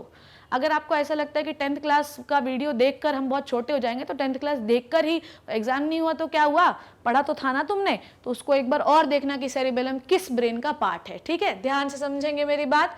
सो this is the mid brain and this is the cerebellum, ध्यान से समझना, सेरिब्रम। ओके, तो ये पार्ट होता है सेरिब्रम। ठीक है, cerebrum is the part of fore brain. ठीक, ध्यान से समझना। एक्चुअली मैं यहाँ पे एक बहुत ही इंपॉर्टेंट चीज बताने वाली हूँ जिसका नाम होता है व्हाइट मैटर और ग्रे मैटर। ठीक है, टफ नहीं है, देखो टफ तो दुनिया में कोई चीज नहीं है, थोड़ा समझना है आपको। ठीक है, व्हाइट एंड ग्रे मैटर। ठीक है, व्हाइट एंड ग्रे मैटर, क्योंकि अब ना हम इसमें फंस जाएंगे। ठीक है, क्योंकि अगर मैंने अभी आपको व्हाइट एंड ग्रे मैटर नहीं बताया तो मैं आपको फोर ब्रेन और मिड ब्रेन या हिंड ब्रेन के बारे में नहीं बता सकती। इतनी बात पहले देखो आप क्या होती है। अब देखो ध्यान से मैं क्या बोल रही हूँ, यहाँ पर आपको कुछ चीजें बताती हूँ, इसको थोड़ा सा अपन रब कर लेते हैं और थोड़ा अच्छा सा बनाते हैं। ठीक है, ध्यान से देखना। ऐसे बनाते हैं अपन, कैसे बनाए, ऐसे बनाते हैं। चलो, this is the mid brain, थोड़ा मोटा हो गया, ये बना लिया अपन ने मिड ब्रेन। ठीक है, मिड ब्रेन के बाद हम ड्रॉ कर लेते हैं पॉन्स। ठीक है, पॉन्स के बाद हम ड्रॉ कर लेते हैं मेड्यूला, और मेड्यूला के बाद स्पाइनल कॉर्ड। खैर स्पाइनल कॉर्ड नहीं भी ड्रॉ करते, बट लेट इट बी, अभी हम सिर्फ यहाँ तक स्पाइनल कॉर्ड भी ड्रॉ कर ही लेते हैं। ये हो गया आपका medulla and this is the spinal cord. And यहाँ पर ध्यान से देखना, मिड ब्रेन के इधर से ये लगा होता है आपका सेरिबेलम। ठीक है, अब मैं लेबल कर दूं जल्दी। ये क्या है बच्चों, this is the mid brain. ध्यान से देखना, क्योंकि यहाँ पर ये कंसेप्ट जो अगर आपने बिल्डअप कर लिया तो आपको nervous system, central nervous system पढ़ने में कोई दिक्कत नहीं जाएगी। ये हो गया pons varolii, pons. This is the medulla oblongata, medulla लिख देती हूँ मैं। This is the spinal cord. ठीक, ये तीनों किसके पार्ट हैं, and this is the cerebellum, cerebellum. ठीक है, ये ब्रेन के तीन पार्ट होते हैं, फोर ब्रेन, मिड ब्रेन और हिंड ब्रेन। ये हिंड ब्रेन का पार्ट है, एच बी लिख दिया मैंने। ये दोनों हिंड ब्रेन के पार्ट है, ये तो स्पाइनल कॉर्ड अलग ही है। अब ध्यान से देखना मेरे बच्चों, क्या बोल रही है मैं। देखो, इस मिड ब्रेन के ऊपर से ऐसा एक हिस्सा बाहर आएगा। ठीक है, जिसे हम क्या कहेंगे, ये कोई फ्लावर नहीं है, जिसे हम कहते हैं सेरिब्रम्स। ये मैं ऐसी खड़ी हूँ, सपोज दैट मैं ऐसी खड़ी हूँ, तो मेरा ब्रेन का ये वाला हिस्सा आप देख रहे हो, सेम टू सेम यही चीज ना, मतलब ये इसके दो हाफ्स होते हैं, सेरिब्रम का ये हिस्सा ऐसा ही एक उधर है, सेरिबेलम का ये हिस्सा ऐसा ही एक उधर भी है, दो है। ठीक है, तो ये हो गया आपका सेरिब्रम। ठीक है, ये हो गया आपका सेरिब्रम। अब ध्यान से समझना मेरी बात जो मैं बोल रही हूँ। ठीक है, देखो सबसे पहले मैं आपको क्या बता रही हूँ, ध्यान समझना। देखो ऊपर वाला पहले हेडिंग ही मिटा देती हूँ मैं, जगह नहीं मिलेगी। अब I don't have grey colour, but I am going to take the grey colour. ध्यान से देखना, यहां पर देखो इस वाले हिस्से पर ध्यान समझना, ये न्यूरॉन की सेल बॉडी है।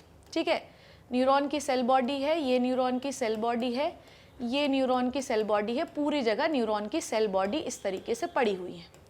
ध्यान से समझते जाना, ये न्यूरॉन की सेल बॉडी हर जगह पड़ी हुई है। अब आपके मन में ये सवाल आना चाहिए मेरे बच्चों कि मैंने ग्रे कलर का ऐसा क्यों बनाया है। अब आपके सवालों का मैं उत्तर दूंगी। देखो ये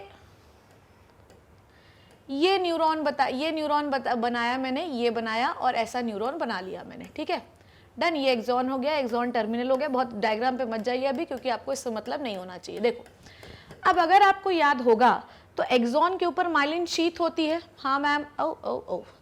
अब आपको अगर याद होगा तो एक्सॉन के ऊपर क्या होती है, माइलिन शीथ। ठीक है, क्या होती है एक्सॉन के ऊपर, एक्सॉन के ऊपर होती है myelin sheath. What is wrong with this यार। ठीक, एक्सॉन के ऊपर क्या होती है इस तरीके से, माइलिन शीथ। अब ये जो माइलिन शीथ है ना बच्चों, ध्यान से देखना, ये माइलिन शीथ हमेशा ग्रे कलर की होती है। कैसी ग्रे बोल रही हूँ, व्हाइट कलर की होती है। व्हाइट कलर तो मैं आपको बना नहीं सकती। ठीक है, तो मैं इसको ब्लैक से ड्रॉ कर दी। ब्लैक सही नहीं है, कौन सा कलर ड्रॉ करूँ, ठीक है पर्पल ही रहने दो। तो ये जो माइलिन शीथ है ना, ये कैसी होती है, वाइट कलर की। ध्यान से समझना, एक न्यूरॉन है, न्यूरॉन का जो एक्सॉन होता है उसमें होती है माइलिन शीथ। ये आपको पता है, पढ़ाया है मैंने आपको। माइलिन शीथ किस कलर की होती है, हमेशा वाइट कलर की। माइलिन शीथ किस कलर की होती है बच्चों, वाइट कलर की। अब वाइट कलर की है क्यों, क्योंकि एक्सॉन के ऊपर जो कवर है वो वाइट कलर का है, पर इसके ऊपर कोई माइलिन शीथ नहीं होती। इसके ऊपर कोई माइलिन शीथ नहीं है, जिसकी वजह से ये कैसे दिखाई देते हैं, ग्रे कलर के दिखाई देते हैं। कैसे दिखाई देते हैं, ग्रे। समझ में आ गई आपको बात। न्यूरॉन के दो हिस्से होते हैं, सेल बॉडी और एक्सॉन, ठीक है। अब ऊपर का जो सेल बॉडी है उसमें माइलिन शीथ नहीं होती, जिसकी वजह से वो किस कलर के दिखाई देते हैं, ग्रे कलर के। पर एक्सॉन में माइलिन शीथ होती है, जिसकी वजह से वो कैसे दिखाई देते हैं, व्हाइट कलर के। ओके, ये क्लियर हो गया। अब ये जो सेरिब्रम का पार्ट है, सेरिब्रम किसका पार्ट है, फोर ब्रेन का पार्ट है, ठीक है। ये पूरा हमने ब्रेन ही बनाया है, ठीक है। सेंट्रल नर्वस सिस्टम का पार्ट है ब्रेन और स्पाइनल कॉर्ड। अब आप ध्यान से समझना मैं क्या बोल रही हूँ। जितना भी सेल बॉडी है वो आप देखोगे कि सेरिब्रम के इस हिस्से पे कलेक्ट हो गई हैं कि नहीं होती हैं, और ये किस कलर की होती है, ग्रे कलर की। तो ये एक ग्रे कलर का पूरा ऐसा एक एरिया, और मोटा लेती हूँ, तो ये ग्रे कलर का ऐसा एक एरिया बना लेती हैं, समझे बात को। ये ग्रे कलर का ऐसा पूरा, ये सेल बॉडी पूरी भरी हुई है इस लेयर पे, ध्यान से समझना। सेल बॉडी इस लेयर पे पूरी भरी हुई है, सेरिब्रम के इस हिस्से पर पूरे, इसे बीच वाला नहीं रंगा है मैंने, देखो सिर्फ सेल बॉडी। सेल बॉडी किस कलर का है, ग्रे कलर का। अब ये कैसे भरी हुई, ग्रे कलर की, इसीलिए हम इसको क्या कहते हैं, ग्रे मैटर। क्या कहते हैं बच्चों इसको, इसे हम कहते हैं ग्रे मैटर, ठीक है। ग्रे मैटर, या इसी को मैं और क्या कह सकती हूँ पता आपको, इसे मैं आप कह सकती हूँ सेरिब्रल कॉर्टेक्स। कहीं कहीं पर अगर आप कोई नोट्स पढ़े, वहाँ पर ये लिखा भी हुआ है कि ब्रेन का कौन सा हिस्सा सिग्नल को ब्रेन के अंदर लेके आता है, तो आपको बताना पड़ेगा कि सेरिब्रल कॉर्टेक्स जो हिस्सा होता है वो सारे सिग्नल को रिसीव करता है। क्यों? क्योंकि जितने भी सेल बॉडी का काम होता है ना सिग्नल को ऐसे रिसीव करो, तो जितने भी सेल बॉडी होते हैं जितने भी सेल बॉडी होते हैं उनके पास होते हैं डेंड्राइट, और डेंड्राइट की वजह से ही वो सिग्नल को रिसीव करते हैं, ठीक है। इतनी बात आपको क्लियर हो गई, तो यहाँ से ऐसा सिग्नल रिसीव होगा। तो ग्रे मैटर आपको समझ में आया, it is the concentration of the cell bodies present around the cerebrum, it receives the signal. आगे बात करते हैं। अब इसको मैं बनाती हूँ इससे। जितने भी इन सेल बॉडी के एक्सॉन हैं, ये सब ब्रेन के अंदर की ओर ऐसे आएंगे।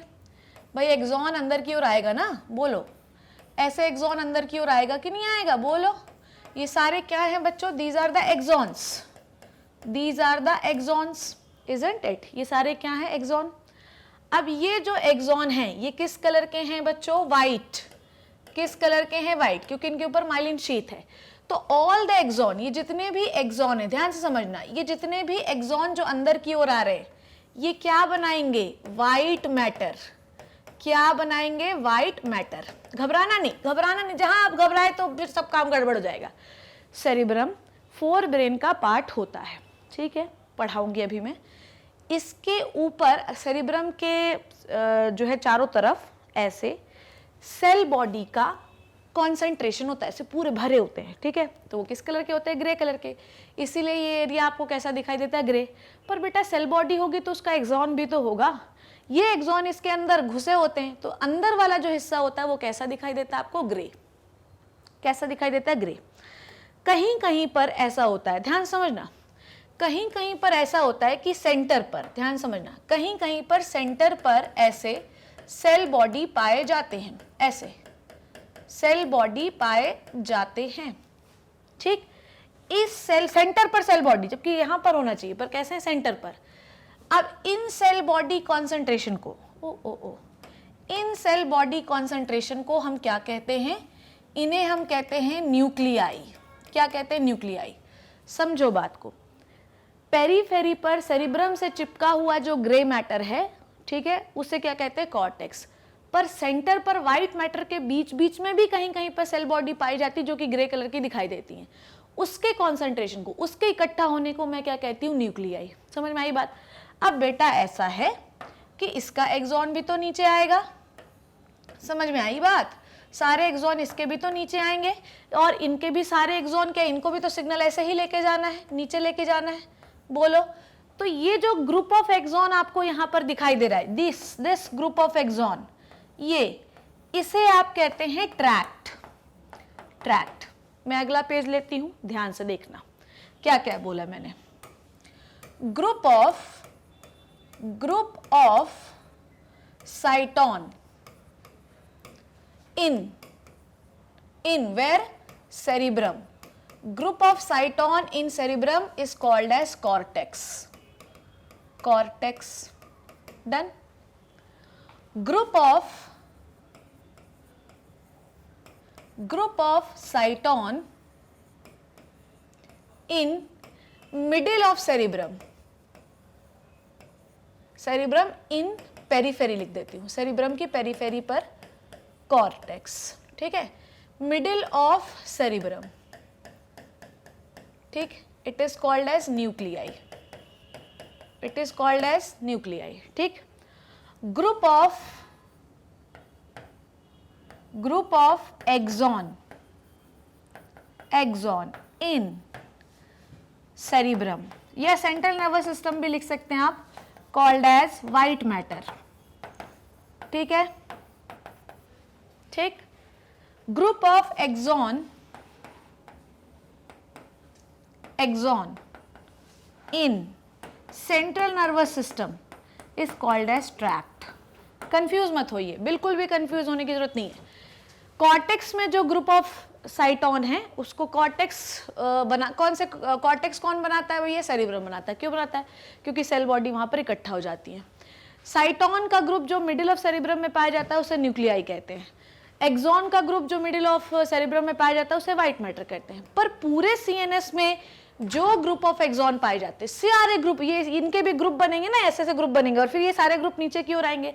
इन सारे के ग्रुप सेंट्रल नर्वस सिस्टम में ये सारे, देखो ये पूरे ग्रुप बनेंगे, सारे ग्रुप बनेंगे ऐसे एक्सॉन के, और ये सारे ग्रुप नीचे की ओर आएंगे. इसे कहते हैं ट्रैक्ट. समझ में आई बात? इसी तरीके से ग्रुप ऑफ, ध्यान समझना, अब यहाँ पे मैं कुछ और चीज बताती हूँ. सेंट्रल नर्वस सिस्टम का ग्रुप ऑफ एक्सॉन क्या बनाता है? ट्रैक्ट, ठीक है. अब ऐसे ही ग्रुप ऑफ क्या होगा? ग्रुप ऑफ एक्सॉन पीएनएस का भी होगा. आपको पता है इसको क्या कहते हैं? इसको कहते हैं नर्व, ठीक. ऐसे ही ग्रुप ऑफ साइटोन किसका होगा? पीएनएस का होगा. इसे कहते हैं गैंग्लिया, ठीक है. तो आपको कंफ्यूज नहीं होना है. समझ में आ गई बात? तो group of cyton into the central nervous system is called as nuclei, cortex, कुछ भी कहो.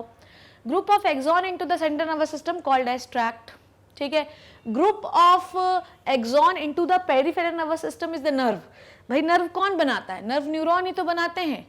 तो जहां पर पेरिफेरल नर्वस सिस्टम शुरू होता है वहां पर सारे साइटोन इकट्ठा हो जाते हैं और उससे एक्सॉन बाहर जाते हैं, और यही एक्सॉन पूरे बॉडी में कनेक्शन बना के बाहर जाते हैं. तो पेरिफेरल नर्वस सिस्टम में जो इकट्ठा हुए साइटोन हैं उनको हम गैंग्लिया कह देते हैं, और उस गैंग्लिया से जो आपके बाहर जाते हैं एक्सॉन, वो सारे इकट्ठा होकर नर्व्स बनाते हैं, ठीक है. इतनी बात आपको क्लियर हो गई? इसमें भी कोई कंफ्यूजन नहीं. एक बार मैं और आपको रिवीजन करवाऊंगी. यहाँ तक क्लियर हो गया कि नहीं हो गया? अब एक बात और ध्यान से समझो मेरी. जैसा कि हम लोगों ने क्या समझा? जैसे कि हम लोगों ने ये समझा कि सेंट्रल नर्वस सिस्टम में अगर साइटोन का ग्रुप है तो उसे हम न्यूक्लियस कहते हैं. आई बात समझ में? जैसे कि हम लोग एक स्ट्रक्चर अभी थैलेमस पढ़ेंगे फोर ब्रेन में. It is a type of nucleus. What is the means of nucleus? Nucleus is the group of साइटोन. समझ में आ गई बात? तो सेंट्रल नर्वस सिस्टम में, सेंट्रल नर्वस सिस्टम का पार्ट क्या है? स्पाइनल कॉर्ड और ब्रेन, ठीक है. तो इनमें जो साइटोन के ग्रुप पाए जाते हैं मेरे लल्ला, उसको हम क्या कहते हैं? उसे हम कहते हैं न्यूक्लियस. समझ में आ गई बात? न्यूक्लियस कह दो, कोई टेंशन नहीं. सेंट्रल नर्वस सिस्टम में पाए जाने वाले ग्रुप ऑफ एक्सॉन को हम कहते हैं ट्रैक्ट. समझ में आ गई बात? एक और कहानी जो मैं आपको समझा रही हूं वो ध्यान से समझना है ना. देखो ध्यान से, हालांकि it just a diagrammatic representation, तो घबराने की जरूरत नहीं है, ठीक है. सपोज दैट कि ये क्या है? मेरा ब्रेन है, ठीक है, सेरिब्रम है, ठीक है. सेरिब्रम क्या है वो अभी मैं आपको समझाऊंगी, भी टेंशन नहीं लेना है. ये अपना हो गया मिड ब्रेन, ये हो गया अपना पॉन्स, ठीक है, and this is the medulla oblongata, ठीक है, and this is the spinal cord. Spinal cord को अलग कलर से बना देती हूँ. This is the spinal cord. अब ध्यान से समझेंगे मेरी बात को, क्या बोल रही हूँ. और यहाँ पर क्या होता है आपका? सेरिबेलम, ठीक है. सो ये क्या हो गया? सेरिब्रम हो गया, ठीक है. ये क्या हो गया बच्चों? सेरिब्रम हो गया. This is the mid brain, ठीक है, मिड लिख दे रही हूँ. दिस इज द पॉन्स, ठीक है. This is the medulla oblongata and this is the spinal cord, ठीक है. This is the spinal cord. Done. इतनी बात समझ में आ गई। And this is the cerebellum, ठीक, दिस इज द सेरिबेलम। अब समझो मेरी बात को, क्या बोल रही हूं मैं। जितने भी ग्रुप ऑफ साइटोन है, ठीक है, ग्रे कलर का बनाऊंगी क्योंकि ग्रे मैटर में साइटोन होता है, तो जितने भी ये ग्रे कलर के आपको दिखाई दे रहे हैं, व्हाट इज दिस, ये क्या हो गए बच्चों, ये हो गए हमारे न्यूक्लियस। ये क्या हो गए हमारे न्यूक्लियस। आपको याद होगा थोड़ी देर पहले ही मैंने ये समझाया था कि पूरा एरिया सेरिब्रम का क्या होता है बच्चों, ग्रे कलर का होता है, ठीक है। ये क्या होता है, पूरा अपना ग्रे कलर का होता है। ग्रे कलर का क्या होता है, क्योंकि माइलिन शीथ नहीं होती। इसको हम क्या कहते हैं, कॉर्टेक्स। क्या कहते हैं इसको हम, कॉर्टेक्स। या ये यहाँ पर क्या प्रेजेंट होता है, ग्रे मैटर प्रेजेंट होता है, ठीक है। ग्रे मैटर मतलब क्या हो गया, यहाँ पर सिर्फ क्या प्रेजेंट है, साइटोन प्रेजेंट है। पर अब आपको मेरी बात ध्यान से समझनी है, यहाँ से क्या निकल रहे हैं बच्चों, यहाँ से सबके एक्सॉन निकल रहे हैं कि नहीं निकल रहे हैं। हाँ मैम, निकल तो रहे हैं, ये सारे एक्सॉन्स निकल रहे हैं कि नहीं निकल रहे। अब ध्यान से समझना, जो सेंट्रल नर्वस सिस्टम होता है ना, सेंट्रल नर्वस सिस्टम, ठीक है, ये जो है ना, ये इसमें पूरे में ग्रुप ऑफ एक्सॉन है, पूरे में ग्रुप ऑफ एक्सॉन है। कैसे हैं वो अब आपको मैं समझा रही हूँ। देखो, अगर तुम अभी ये बात सीख गए, मैं नेक्स्ट लेक्चर में फिर से ये रिवाइज कराऊंगी। जब तक तुम सीख नहीं जाएगा, भारत देश में अगर नर्वस सिस्टम किसी को सबसे अच्छा याद होना चाहिए तो वो सिर्फ मेरे बच्चे होंगे। तो यही चीज मैं 10 बार पढ़ाऊंगी जब तक रट नहीं जाता। आई बात समझ में। देखो ध्यान से, मान लो, ठीक है, ध्यान से समझना, ध्यान समझना मैं क्या बोल रही हूँ। मान लो कि किसी गरम तवे पे मैंने हाथ रख दिया, ठीक है, किसी गरम तवे पे मैंने हाथ रख दिया, ठीक है। अब गरम तवे पे जब मैंने हाथ रख दिया तो यहाँ पर क्या प्रेजेंट थी, बहुत सारी सेल बॉडीज प्रेजेंट थी, ठीक है। थोड़ा और डार्क कलर लेती हूँ मैं। यहाँ पे क्या प्रेजेंट थी, तो बहुत सारी सेल बॉडीज प्रेजेंट थी, ठीक है। ये बहुत सारी सेल बॉडीज थी जिन्होंने गरम तवे पे जब मैंने हाथ रखा तो भैया इन्होंने सिग्नल यहाँ से लिया, ठीक है, यहाँ से इन्होंने सिग्नल लिया। गरम तवे पे मैंने हाथ रखा और सिग्नल आया, डन। अब ध्यान से समझेंगे मेरी बात। पेरिफेरल नर्वस सिस्टम में पाए जाने वाले ग्रुप ऑफ साइटोन को, पीएनएस का है ये, सेंट्रल नर्वस सिस्टम के बाहर है ना ये, पीएनएस पे जितने भी साइटोन के ग्रुप होते हैं उन्हें मैं क्या कहती हूँ बच्चों, उन्हें मैं कहती हूँ गैंग्लिया। क्या कहती हूँ बच्चों मैं, गैंग्लिया। समझ में आ गई बात, ठीक है। अब ध्यान से समझना मेरी बात को। देखो, अगर इफेक्टर ऑर्गन से कोई सिग्नल आ रहा है, ठीक है, यहाँ पर मान लो कोई ऑर्गन रखा है, मान लो मेरी नोज रखी है या कुछ भी रखा है, तो यहाँ से सिग्नल आया, स्पाइनल कॉर्ड के पास आया। अब यहाँ से क्या निकलेंगे बच्चों, यहाँ से कोई और कलर से बनाती हूँ तो आपको क्लियर होगा। मान लो यहाँ से क्या निकलेंगे, ये निकले एक्सॉन, ये निकले एक्सॉन, ठीक है। ये पूरा सिग्नल कहाँ लेके जाएंगे बेटा, ब्रेन के पास लेके जाएंगे, सेरिब्रम के पास लेके जाएंगे, ठीक है। उसके बाद क्या होगा, इनके और इनके बीच में कनेक्शन होगा, ठीक है, इनके और इनके बीच में क्या होगा बच्चों, कनेक्शन होगा। ये सिग्नल लेके गए और फिर ये वापस सिग्नल लेकर आए, ठीक है। तो आप क्या देख रहे हो यहाँ पर, हम ये यहाँ पर देख रहे हैं कि एक्सॉन जो है वो बाहर से आने वाले सिग्नल को ऊपर लेके जा रहे हैं और यही एक्सॉन जो है ऊपर से सिग्नल नीचे लेकर आ रहे हैं और फिर वो वापस इफेक्टर ऑर्गन में पहुंच रहे हैं। तो सिग्नल का जो ट्रांसमिशन होता है एक्चुअली वो एक्सॉन की वजह से ही होता है। एक्सॉन जो है, जैसे मान लो ये साइटोन हो गया, तो साइटोन, यहाँ पर एक साइटोन है और यहाँ पर एक साइटोन है, समझना बात को, ठीक है। यहाँ पर मान लो गरम तवे पे मैंने हाथ रखा तो यहाँ से क्या निकलेगा बच्चों, इस साइटोन का ये होगा एक्सॉन, ये सिग्नल लेकर ऊपर गया, ठीक है। और ये किसका साइटोन है, मान लो ब्रेन का साइटोन है, ठीक है, ओके। अब ये सिग्नल लेकर किसके पास गया बच्चों, ये सिग्नल, ये वाला सिग्नल लेके गया ब्रेन के पास, डन। ये वाला सिग्नल किसके पास लेके गया, ब्रेन के पास। और ब्रेन से जो एक्सॉन निकले वो कहाँ गए, इफेक्टर ऑर्गन के पास गए ताकि रिस्पॉन्स शो हो सके। क्या समझा आपने मेरी बात को। ग्रुप ऑफ साइटोन से निकलते हैं बहुत सारे एक्सॉन जो ऊपर से नीचे की ओर आते हैं, ठीक है। ऐसे ही ग्रुप ऑफ साइटोन जो है यहाँ पर भी प्रेजेंट होंगे, पेरिफेरल नर्वस सिस्टम में प्रेजेंट होंगे, सेंट्रल नर्वस सिस्टम में भी नीचे की ओर प्रेजेंट होंगे, ठीक है। मान लो मेड्यूला ऑब्लोंगेटा में कोई न्यूक्लियस प्रेजेंट है, ग्रुप ऑफ साइटोन प्रेजेंट है, तो होता क्या है कि सबसे पहले हम क्या करते हैं, स्पाइनल कॉर्ड में सिग्नल लाते हैं। बहुत एकदम क्लियर करके समझाती हूँ, देखो ध्यान से, और मिटाती हूँ, ध्यान से देखना और क्लियर होगा आपको, टेंशन नहीं लो बिल्कुल भी, ठीक है। देखो ध्यान से, मान लो यहाँ पर ग्रे कलर से बनाती हूँ मैं तो और क्लियर होगा। मान लो कि मेड्यूला ऑब्लोंगेटा यहाँ लिखा तो यही बनाती हूँ। मान लो मेड्यूला ऑब्लोंगेटा पर ये एक साइटोन प्रेजेंट है, ठीक है, ये भी मिटा देती हूँ मैं, ये भी नहीं, सब चीज़ इकट्ठा समझाती हूँ। देखो मान लो मेड्यूला ऑब्लोंगेटा में कोई ग्रुप ऑफ क्या है, साइटोन प्रेजेंट है, जिसको हम क्या कह सकते हैं बच्चों, न्यूक्लियस कह सकते हैं, ठीक है। मान लो मेड्यूला ऑब्लोंगेटा पर कोई न्यूक्लियस प्रेजेंट है, डन, न्यूक्लियस प्रेजेंट है, ठीक। ये मेडुला ऑब्लोंगेटा किसका पार्ट है, ब्रेन का पार्ट। अब ध्यान से समझना, इससे क्या निकलेंगी नर्व, इससे क्या निकलेंगे, एक्सॉन्स निकलेंगे कि नहीं निकलेंगे, ठीक है, समझ में आई बात। और इन सारे ग्रुप ऑफ एक्सॉन्स को मैं क्या कह सकती हूँ, क्या मैं इसे ट्रैक्ट कह सकती हूँ, हाँ मैम कह सकती हूँ, क्योंकि सेंट्रल नर्वस सिस्टम में जो भी ग्रुप ऑफ एक्सॉन होते हैं उन्हें हम ट्रैक्ट कह सकते हैं। मेडुला ऑब्लोंगेटा में ग्रुप ऑफ साइटोन क्यों प्रेजेंट है, वो अब आप ध्यान से समझना, ध्यान से समझो।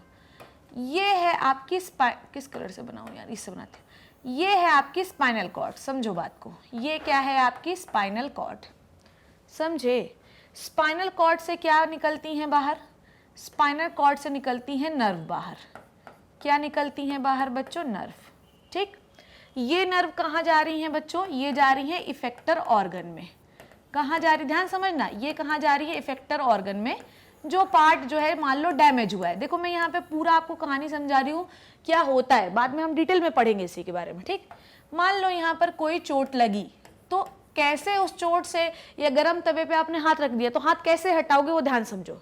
यहाँ पर जो नर्व हैं जिन्हें हम कहते हैं सेंसरी नर्व, ये सेंसरी नर्व जो है ये सिग्नल लेके जाएंगी स्पाइनल कॉर्ड के पास, समझ में आई बात। ये कौन सी नर्व होंगी बच्चों, these are the sensory nerve, जो सेंसरी सिग्नल लेके जाती हैं, ये पढ़ाया मैंने आपको। फिर ये कहाँ जाएंगी बच्चों, स्पाइनल कॉर्ड के पास। स्पाइनल कॉर्ड से सिग्नल ऊपर की ओर चढ़ेगा, समझो, स्पाइनल कॉर्ड से सिग्नल कहाँ चढ़ेगा, ऊपर की ओर। और सिग्नल रिसीव कौन करेगा, न्यूक्लियस, क्योंकि न्यूक्लियस में क्या होती है, सेल बॉडी, सेल बॉडी का ग्रुप ही न्यूक्लियस कहलाता है। ये सेल बॉडी इस सिग्नल को रिसीव करेगा, ठीक है। रिसीव करने के बाद मेडुला ऑब्लोंगेटा का एक काम है कि जो भी सिग्नल है उसको ब्रेन तक पहुंचाओ, तो पहुंचा देते हैं। अब यहाँ से जो ट्रैक्ट है, जिसे आप एक्सॉन कहते हैं, इन ट्रैक्ट की मदद से जो आपका सिग्नल है वो कहाँ तक पहुंच जाएगा बच्चों, ब्रेन तक पहुंच जाएगा। अब यहाँ पर क्या होगी बच्चों, एनालिसिस होगी कि हमें गर्म तवे से हाथ हटाना है, समझ में आ गई बात, आई बात समझ में। तो अभी ऊपर क्या हो रहा है, अभी क्या हो रहा है, असेंडिंग सिग्नल ट्रांसमिशन हो रहा है, अभी सिग्नल ब्रेन की ओर जा रहा है। ऐसे ही यहाँ पर भी बहुत सारे एक्सॉन्स होते हैं जिन्हें हम ट्रैक्ट कह सकते हैं। इन ग्रुप ऑफ, ये देखो ये ब्लैक कलर का एक ट्रैक्ट है जो ऊपर चढ़ रहा है, ऐसे ही पर्पल कलर का एक ट्रैक्ट जो है वो नीचे की ओर आ रहा है, और वो आ गया मेडुला ऑब्लोंगेटा में। अब आपका सिग्नल एनालाइज होने के बाद इस वाले ट्रैक्ट से, ध्यान से समझना, इस पर्पल वाले ट्रैक्ट से कहाँ आया, मेडुला ऑब्लोंगेटा के पास। मेडुला ऑब्लोंगेटा से वो कहाँ आया बच्चों, वापस से स्पाइनल कॉर्ड के पास। अब स्पाइनल कॉर्ड से एक विशेष प्रकार की नर्व निकली जिसे हम क्या कहते हैं, मोटर नर्व, ठीक है, इसे क्या कहते हैं बच्चों हम, मोटर नर्व। और मोटर नर्व से ने क्या किया, सिग्नल ले लिया और उसे इफेक्टर ऑर्गन तक पहुंचा दिया। तो आप क्या देख रहे हैं, थोड़ा गुचुर पुचुर हो गया है, पर टेंशन नहीं लेना है आपको। ब्लैक और पर्पल कलर को ध्यान से देखो, थोड़ा सा कंफ्यूजन नहीं होना चाहिए, मैं बार बार बोल रही हूँ। देखो हमारे पूरा जो सेंट्रल नर्वस सिस्टम है, this is the group of axon, that's it, समझ में। पूरा सेंट्रल नर्वस सिस्टम में ग्रुप ऑफ एक्सॉन्स होते हैं। ये ग्रुप ऑफ एक्सॉन्स जो होते हैं सिग्नल को नीचे से ऊपर, मतलब स्पाइनल कॉर्ड टू ब्रेन भी ले जा सकते हैं और ब्रेन टू स्पाइनल कॉर्ड भी ला सकते हैं। समझो बात को कैसे। मान लो कि कोई ऑर्गन जो है डैमेज हो रहा है या गर्म तवे पे अपन ने हाथ रख दिया, तो ये सिग्नल जो है सेंसरी नर्व्स के थ्रू कहाँ पर आएगा, स्पाइनल कॉर्ड में। स्पाइनल कॉर्ड से जाएगा मेडुला ऑब्लोंगेटा में। मेडुला ऑब्लोंगेटा कैसे पकड़ेगा, through the cell bodies, group of cell body which is called as nucleus. इस ग्रुप ऑफ सेल बॉडी से बहुत सारे एक्सॉन भी निकलेंगे जो ऊपर की ओर जाएंगे। ये ऊपर की ओर सिग्नल लेके जा रहे हैं ना, देखो ब्लैक वाला ऊपर की ओर सिग्नल लेके जाए और ब्रेन में पहुंच गए सिग्नल। ब्रेन में एनालिसिस हुई। अब भैया ब्रेन के ये जो कॉर्टेक्स आपको दिख रहा है, यहाँ पर भी तो बहुत सारे क्या प्रेजेंट है, सेल बॉडी, उनके भी तो एक्सॉन आएंगे। वो सारे एक्सॉन मिलकर ये पर्पल कलर की एक ट्रैक्ट बना दिया है which is a group of axon. सारा सिग्नल जो है इस ट्रैक्ट के थ्रू आया मेडुला ऑब्लोंगेटा में, मेडुला ऑब्लोंगेटा के थ्रू आया स्पाइनल कॉर्ड में। अब स्पाइनल कॉर्ड में निकलेगी special nerve which is called as motor nerve, और ये जाएगी इफेक्टर ऑर्गन में। समझ गए आप बात को। ये जो नर्व आप देख रहे हैं, मोटर नर्व और सेंसरी नर्व, जैसा कि आपको पता है जितनी भी नर्व्स होती हैं these are the part of peripheral nervous system, तो जो भी नर्व्स होती हैं these are the group of axons. आई बात समझ में? तो हमने स्पाइनल कॉर्ड से सिग्नल किसको दिया? पेरिफेरल नर्वस सिस्टम में प्रेजेंट होने वाले न्यूक्लियस को, ग्रुप ऑफ सेल बॉडीज को। उन ग्रुप ऑफ सेल बॉडीज ने सिग्नल किसको दिया? नर्व को, which is the group of axon. और ये एक्सॉन जो है सिग्नल कहाँ दे गए? इफेक्टर ऑर्गन में। आ गई बात समझ में? सो सिग्नल नीचे से ऊपर से नीचे आ सकता है through the brain to the spinal cord to the effector organ, और signal effector organ to the spinal cord to the brain भी जा सकता है through the group of axon which is called as tract. Central nervous system में पाए जाने वाले group of साइटोन को न्यूक्लियस, पाए जाने वाले ग्रुप ऑफ एक्सॉन को ट्रैक्ट, पेरिफेरल नर्वस सिस्टम में पाए जाने वाले साइटोन को गैंग्लिया, और पाए जाने वाले ग्रुप ऑफ एक्सॉन को क्या कहते हैं अपन? नर्व कहते हैं। ये बात आपको याद रखनी है। एक्चुअली इसमें से कोई क्वेश्चन नहीं आएगा, बट यू शुड नो कि हमारे पास ग्रुप ऑफ एक्सॉन ऐसे भी जा सकते हैं और ऐसे भी आ सकते हैं। बेटा ऐसा थोड़ी है कि सिग्नल अपन ने ब्रेन को भेज दिया तो वापस नहीं आएगा, तो कुछ तो ऐसा होगा ना कि सिग्नल जो है इफेक्टर ऑर्गन तक पहुंच रहा है, तो क्या है वहां पे? Group of axons, and all the group of axon will make the nerve. समझ में आ गई बात? सो ऑल पूरा सेंट्रल नर्वस सिस्टम में ग्रुप ऑफ एक्सॉन पूरा भरा हुआ है। समझ में आ गई बात? ये बात मेरे बच्चों को क्लियर हो जानी चाहिए, और अगर क्लियर नहीं हुई तो भी घबराने की जरूरत नहीं है, क्योंकि इस पूरे नर्वस सिस्टम में हम कम से कम 4 बार इस बारे में बात करेंगे। ठीक है, आ जाओ। अब देखो क्या है कि ये लेक्चर तो यहीं खत्म हो जाना चाहिए, पर क्योंकि थोड़ा सा ब्रेन के बारे में मैं आपको अभी थोड़ी सी चीजें बता देती हूँ, क्योंकि नेक्स्ट क्लास में मैं पूरा ब्रेन का डिटेल शुरू करूंगी। ठीक है, अब होता क्या है, ठीक, अब देखो ब्रेन को हम 2 पार्ट में डिवाइड करते हैं, समझो बात को।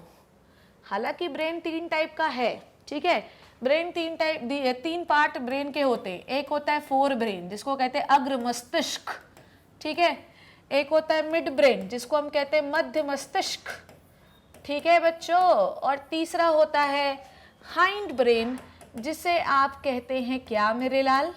जिसे हम कहते हैं पश्चिम मस्तिष्क। इसके बारे में अभी हम बात करेंगे, पर उसके पहले ब्रेन है क्या? ब्रेन है क्या?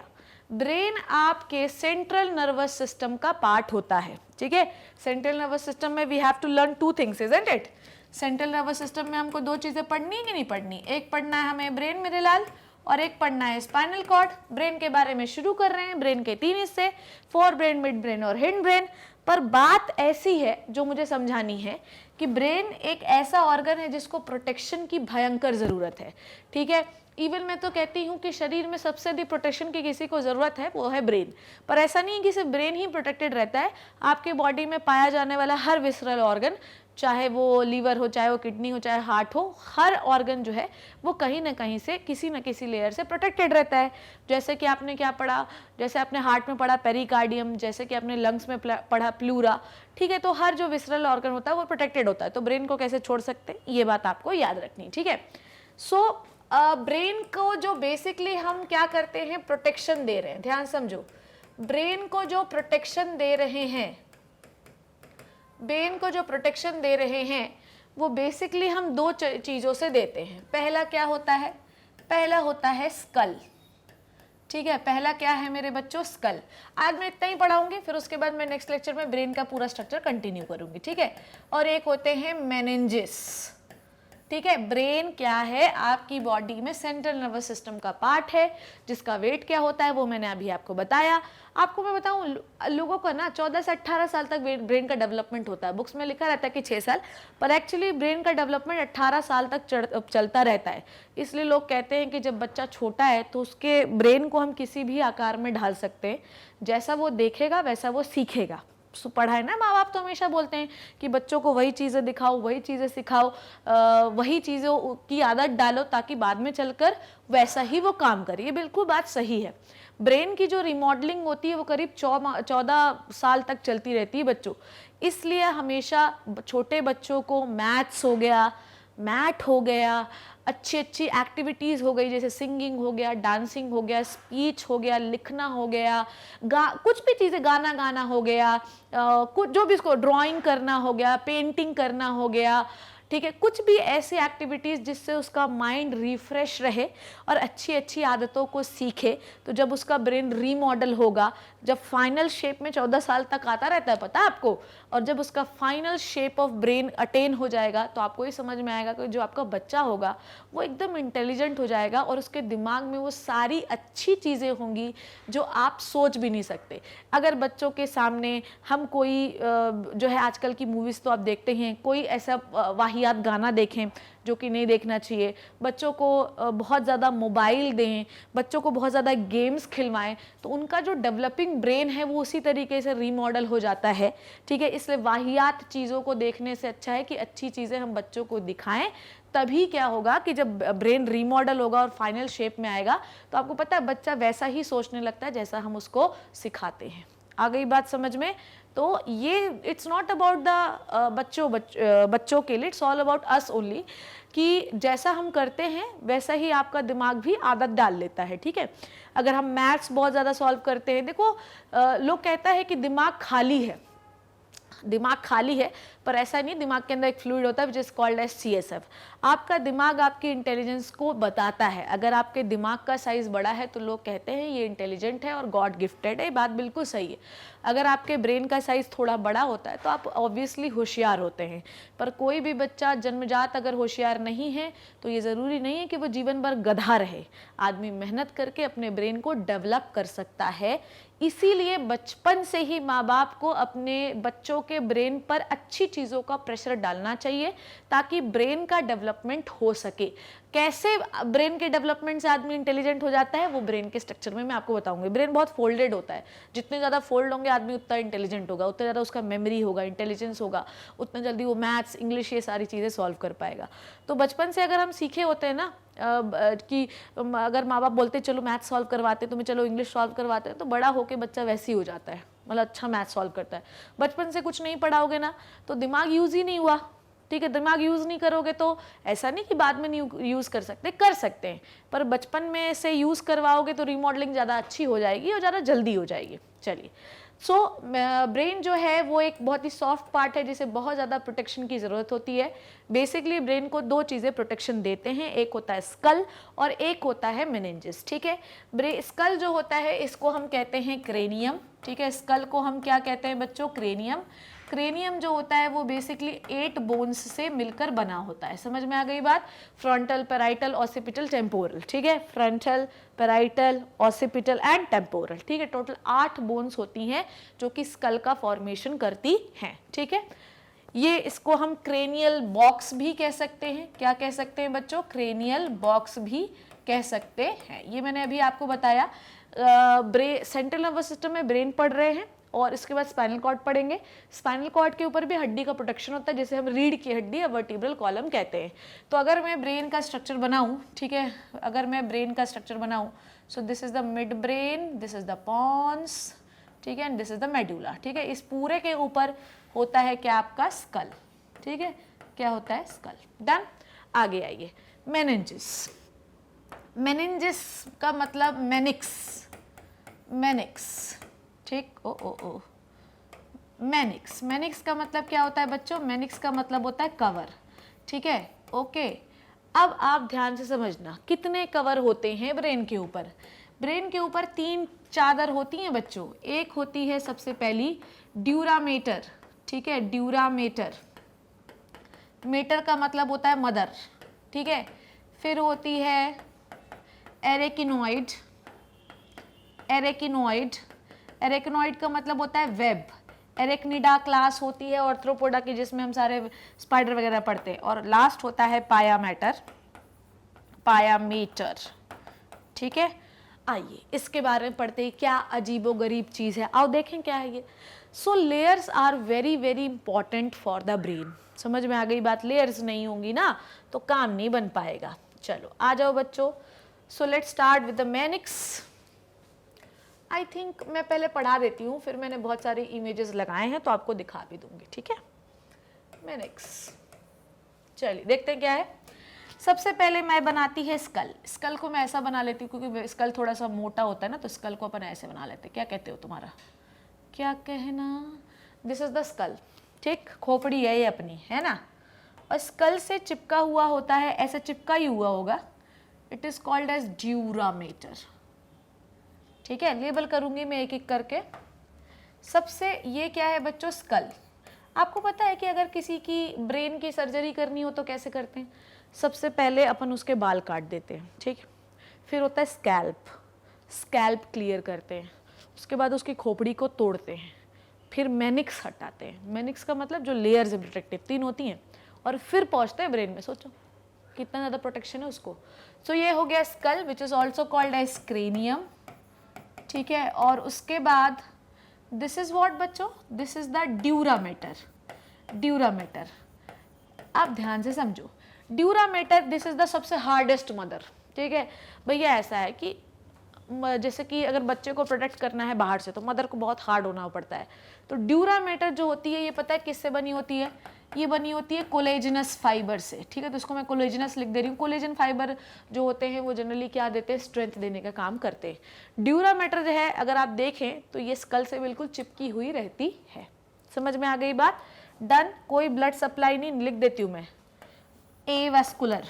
ठीक है, कोई भी ब्लड सप्लाई इस पे नहीं होती। डन हो गया। उसके बाद सेकेंड लेयर पे आते हैं हम। This is the second layer, और अगर आप देखें तो ये जो सेकेंड लेयर होती है it is just like the web. ठीक है, सेकेंड लेयर कैसी होती है? It is just like the web. समझ में आई बात? तो this is the second layer. कहाँ लिखूँ यार? नंबर 1 ये हो गया, नंबर 2 यहाँ लिख देती हूँ। Second layer which is called as arachnoid. ठीक है, एरेकिनॉइड। डन। एरेकिनॉइड जो होती है ये कैसी होती है बच्चों? This is the web like structure. कैसा होता है ये? Web like. डन। कैसा होता है ये? वेब लाइक स्ट्रक्चर होता है। इन दोनों के बीच में आपको एक स्पेस दिखाई दे रहा होगा, इट इज कॉल्ड एज सब ड्यूरल स्पेस। क्या कहलाता है ये? सब ड्यूरल स्पेस। ठीक है, क्या कहलाता है बच्चों ये? सब ड्यूरल स्पेस। डन हो गई इतनी बात। आगे देखते हैं। उसके बाद let me make the brain. Which colour I should use? Pink colour use करती हूँ क्योंकि आज मैंने पिंक कलर यूज नहीं किया है, पिंक कलर यूज करती हूँ। ठीक है, तो ये हो गया मान लो अपना ब्रेन। ऐसे अच्छा नहीं दिख रहा है ना? ये हो गया अपना ब्रेन। ऐसे बना लेते हैं अपन ब्रेन को। ठीक है, थोड़ा मोटा बनाते हैं। So this is our brain, this is good. Okay, अब ध्यान समझो, 2 लेयर हमारी हो चुकी हैं, तीसरी लेयर अपन ड्रॉ करने वाले हैं। Okay, so this is your brain बच्चों। ये पिंक कलर से मैंने बनाया है ब्रेन। इसके जस्ट ऊपर एक लेयर होती है, let me make which colour, I think green is good, green use नहीं किया है। इसके ऊपर ये आपको ग्रीन कलर की, मैं पिंक के ऊपर एक ग्रीन कलर की लेयर आपको चिपकी हुई दिखाई दे रही होगी। It is called as what? It is the pia mater. ठीक है, थर्ड लेयर ग्रीन, ये पिंक वाला is the brain and green one is the third layer which is the pyometer. Pia mater जो होती है, ध्यान से समझेंगे, पायामेटर जो होती है वो ब्रेन से जुड़ी हुई रहती है। अगर आप देखो ब्रेन से जुड़ी हुई लेयर दिखाई दे रही है। ठीक है, ये जो होती है सबसे सॉफ्ट लेयर होती है, सबसे सॉफ्ट। समझ में आई बात? सबसे सॉफ्ट लेयर होती है। डन, इतनी बात समझ में आ गई। अब अगर आप एरेक्नॉइड और इसके बीच में, एरेक्नॉइड और पायामेटर के बीच में आपको एक स्पेस दिखाई दे रहा होगा, दिस इज कॉल्ड, मैं यहीं पे लिख देती हूँ, पायामेटर और एरेक्नॉइड के बीच में एक स्पेस होगा, इट इज कॉल्ड एज सब एरेक्नॉइडल स्पेस। सब एरेक्नॉइडल स्पेस। ठीक है, तो ये 3 लेयर अभी मैंने ड्रॉ की है। ठीक है, इसको आप एक बार पहले स्क्रीनशॉट ले लो, then I will tell you the function. अब ध्यान से देखो मेरी बात, जो मैं ध्यान से समझा रही हूँ, मैं ध्यान से समझा रही हूँ, ध्यान से समझना भी आपको। ये जो पायामेटर है, ध्यान से समझो, ये जो पायामेटर है ये क्या करता है पता है आपको? It forms the CSF, cerebrospinal fluid. अब ध्यान से समझना, एक्चुअली हमारा ब्रेन जो होता है वो, उसके अंदर एक्चुअली लोग कहते हैं ब्रेन खाली है। ठीक है, दिमाग खाली है, दिमाग में तेरे भूसा भरा हुआ, तेरा ब्रेन खाली है। पर एक्चुअली बात यह है कि हमारा ब्रेन होता खाली है, इसमें एक फ्लूइड भरा होता है, एक तरल पदार्थ भरा होता है जिसे हम कहते हैं सेरिब्रोस्पाइनल फ्लूइड। यही फ्लूइड जो होता है ये आपके स्पाइनल कॉर्ड में भी पाया जाता है। ठीक, सेरिब्रोस्पाइनल फ्लूइड जो होता है वो ब्रेन को बायोन्सी देता है, जिसकी वजह से आपका ब्रेन जो है काफ़ी हल्का महसूस होता है। ठीक, ये बहुत सारी और भी न्यूट्रिशन वगैरह को ट्रांसफ़र करने का भी काम करता है और एक्सक्रीटरी वेस्ट को भी बाहर ले जाने का काम करता है। एक और बात मैं आपको समझाती हूँ, ये जो सारी लेयर्स है ना, ये स्पाइनल कॉर्ड के लिए भी सेम होती हैं। आगे की बात, तो पाया मैटर कौन बनाता है? CSF बनाता है। पर एक चीज़ मैंने आपको और बताई थी कि एक और सेल होती है जिसका नाम क्या होता है, एक और सेल है जिसका नाम होता है, मैं नहीं बता रही, पर आपको पता होना चाहिए कि वो सेल क्या होती है। दो मॉर्फोलॉजी में उसके एक तरफ सीलिया एक तरफ फ्लैजिला होता है, वो भी CSF बनाने का काम करती हैं और ये एक टाइप की न्यूरोग्लियल सेल्स है। आप पढ़ना मेरा सेकेंड लेक्चर, आपको पता चल जाएगा। आगे देखते हैं, तो ये क्या बनाती है? CSF बनाती है, सबसे सॉफ्ट लेयर होती है, ब्रेन के कांटेक्ट में पाई जाती है। ठीक है, और ये जो अपना CSF जो है इसको भरती बनाती जाती है और इस सब एरेक्नोइडल स्पेस में भरती जाती है। यहाँ पर भी एक फ्लूइड भरा होता है जिसे हम कहते हैं इंटरस्टिशियल फ्लूइड। क्या कहते हैं इसे हम? Interstitial fluid. समझ में आई बात? तो बेटा जो पूरा जो ब्रेन है ना, ब्रेन के में 4 वेंट्रिकल होते हैं। ठीक है, चारों वेंट्रिकल में ये पूरा CSF भरा हुआ होता है। 4 वेंट्रिकल मतलब 4 स्पेसेस आपको अलग अलग दिखाई देंगी। चौथा जो वेंट्रिकल होता है वो हिंड ब्रेन का पार्ट है। जो तीसरा वेंट्रिकल होता है वो actually it is a part of 4 brain, first and second ventricle, तीनों ventricle is a part of 4 brain. एक वेंट्रिकल जो होता है हिंड ब्रेन का पार्ट होता है, उसके बारे में भी हम लोग पढ़ेंगे। So these are the layers which protect the brain called as meninges. समझ में आई बात? मेनिंजिस। कभी कभी ऐसा होता है कि किसी प्रकार का कोई इन्फेक्शन घुस गया, जैसे कि मेनिंजाइटिस, ठीक है, नीसीरिया मेनिंजाइटिस, अगर वो घुस गया बैक्टीरिया तो इन लेयर्स में इन्फ्लामेशन हो जाती है। तो अगर लेयर फूल जाएंगी, ब्रेन में इन्फ्लामेशन हो जाएगा तो ये लेयर स्कल के ऊपर एक प्रेशर बनाने लगती हैं, जिसकी वजह से आपके ब्रेन में काफ़ी दबाव महसूस होता है। इस दबाव की वजह से आप कुछ भी चीज़ सोच समझ नहीं पाते और पागलपन जैसा बिहेव करते हैं। ठीक है, और जब आपको पता होना चाहिए कि जब आपके ब्रेन में किसी बैक्टीरिया का इन्फेक्शन हो जाए, the name of bacteria is Neisseria meningitis, तो लेवल ऑफ CSF जो होता है वो बढ़ जाता है for the protection. Level of CSF बढ़ जाएगा तो बाकी सारी लेयर्स पे प्रेशर बढ़ेगा और इस लेयर मोटी हो जाने की वजह से भैया जो स्कल है उस पर भी दबाव बढ़ेगा, तो आदमी पागल टाइप का बिहेव करने लगता है। इसको आप कहते हैं मेनिंजाइटिस। तो क्या करें? स्पाइनल कॉर्ड से एक इंजेक्शन डालें, लंबर पंचर कहते हैं उसको, CSF निकाल सकते हैं। तो इसका एक ही इलाज है कि जो CSF बहुत ज़्यादा बन रहा है तो उसको स्पाइनल कॉर्ड से निकालते जाइए, क्योंकि अल्टीमेटली CSF जो है वो ब्रेन में बनकर स्पाइनल कॉर्ड में भी ट्रांसफ़र होता है। तो एक्स्ट्रा वाला CSF निकालते जाइए ताकि स्कल पर कोई प्रेशर ना बने। ठीक है बच्चों, ये बात क्लियर हो गई। आओ अब थोड़ी सी अपन लोग स्लाइड पढ़ लें, तब अब अपन को समझ में आ जाएगा। तो ब्रेन जो होता है वो बेसिकली 3 मेम्ब्रेन से कवर रहता है, जिसे हम मेनिंजिस या मेनिक्स के नाम से जानते हैं। मेनिंजिस का मतलब होता है कवर। ठीक है, देखो ये एक बेहतरीन शानदार जबरदस्त टाइप का इमेज लगा है। ये देखो यहाँ से, ये इसका ब्रेन है। ठीक है, ये एक मनुष्य का ब्रेन है। सबसे पहले जो ब्रेन में ये जो लेयर एकदम इमीडिएट लेयर आपको ऐसे ऐसे दिखाई दे रही है, इट इज द पाया मैटर। पाया मैटर के ऊपर ये आपको एकदम जाल टाइप का दिखाई दे रहा है, it is arachnoid. And this is the skull. Skull से जो जुड़ी हुई व्हाइट लेयर आपको दिखाई दे रही है, it is a dura mater. तो ये हो गया मनुष्य का ब्रेन, बी लिख रही हूं मैं। ब्रेन से जो जस्ट एडजेसेंट लेयर आपको ये दिख रही है, दिस इज द पाया मैटर। ठीक है, सबसे पास वाली लेयर, ये जो वेब लाइट दिख रही है, इट इज द एरेक्नोइडल लेयर।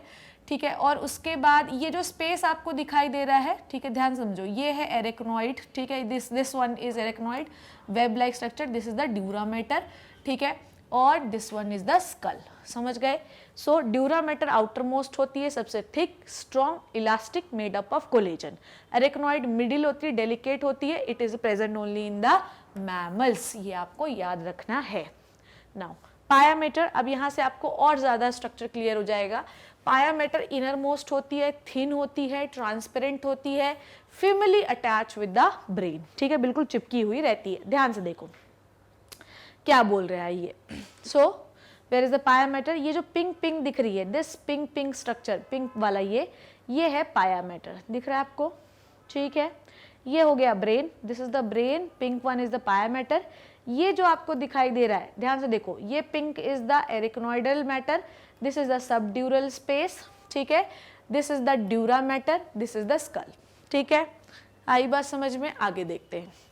अब आपके ब्रेन में ये जो ब्लूइश सब जगह दिख रहा है ना बच्चों, this is the cerebrospinal fluid, this is the cerebro, ये जो नीला नीला पानी दिख रहा है ना ये पूरे ब्रेन में, this is the cerebrospinal fluid. अगर आपको नीचे भी यहाँ पर हल्का हल्का दिखाई दे रहा है तो आप क्या देख रहे हैं कि जहाँ पर भी थोड़ी भी खाली जगह है आपके ब्रेन के आसपास, वहाँ पर सेरिब्रोस्पाइनल फ्लूइड भरा हुआ है। ठीक है, फ्लूइड जो होता है क्लियर होता है, एल्कलाइन होता है, ब्रेन में प्रेजेंट होता है। ये दो काम करता है। काम तो इसके बहुत सारे हैं पर मेन इसका काम है प्रोटेक्शन देना। एक घूसा अगर खोपड़ी पे मार दिया जाए तो कोई डैमेज नहीं होगा। पहला डैमेज ना होने का कारण कि उसके ऊपर स्कल होता है, दूसरा उसके पास मेनिक्स होती है, तीसरा उसके पास सीएसएफ होता है। अगर पानी में घूसा मारोगे तो पानी में के नीचे रहने वाले जीवों को चोट नहीं लगेगी, क्योंकि पानी जो होता है उससे चोट कैसे लगेगी भैया, ये रेजिस्टेंस जो है नहीं हो पाएगा, नहीं चोट पहुंच पाएगी वहां तक। बयोंसी प्रोवाइड करता है सीएसएफ, जिससे कभी भी ब्रेन का वेट महसूस नहीं होता है। आई बात समझ में? नाउ बच्चों, अब मैं आपको ब्रेन के पार्ट्स बता देती हूँ। पार्ट्स को डिटेल हम नेक्स्ट क्लास में करेंगे। ब्रेन के 3 पार्ट होते हैं, फोर ब्रेन, मिड ब्रेन और हिंड ब्रेन। पर इसके साथ रुक जाइए, ब्रेन के 3 पार्ट होते हैं, चलिए ये भी डिस्कस कर ही लेते हैं, फिर मैं नेक्स्ट क्लास में डिटेल में बात करूंगी। पार्ट ऑफ द ब्रेन, ठीक है। ब्रेन के बच्चों बेसिकली 3 हिस्से होते हैं। एक होता है फोर ब्रेन, जो कि अभी आपने देखा। एक होता है मिड ब्रेन, ठीक है, मिड ब्रेन। और तीसरा होता है हिंड ब्रेन। हाँ, हिंड ब्रेन, जो मन करे वो कहो यार। अब इसके मैं आज आपको पार्ट्स बता देती हूँ और नेक्स्ट क्लास में एक एक पार्ट के बारे में डिटेल में बात करेंगे। आ जाओ मेरे लाल, देखो क्या बोल रही हूँ मैं। फोर ब्रेन के 3 हिस्से। सबसे पहला है सेरिब्रम, ठीक है। Cerebrum is the largest part of the brain. Function नहीं बता रही हूँ, जितनी भी इंटेलिजेंस है ना, जितनी भी होशियारी है अपने शरीर की, वो सब सेरिब्रम कंट्रोल करता है। इंटेलिजेंस हो गया, हायर मेंटल एबिलिटी हो गया, कौन कितना होशियार है ना, वो सेरिब्रम पे डिपेंड करता है। समझ गए? जो जिसका ये पूरा सेरिब्रम ही है, ठीक। उसके बाद आता है ऑल्फैक्टरी लोब। ऑल्फैक्टरी लोब में सबसे पहले हम लोग को ये पता होना चाहिए कि इसमें बाइपोलर न्यूरॉन होते हैं।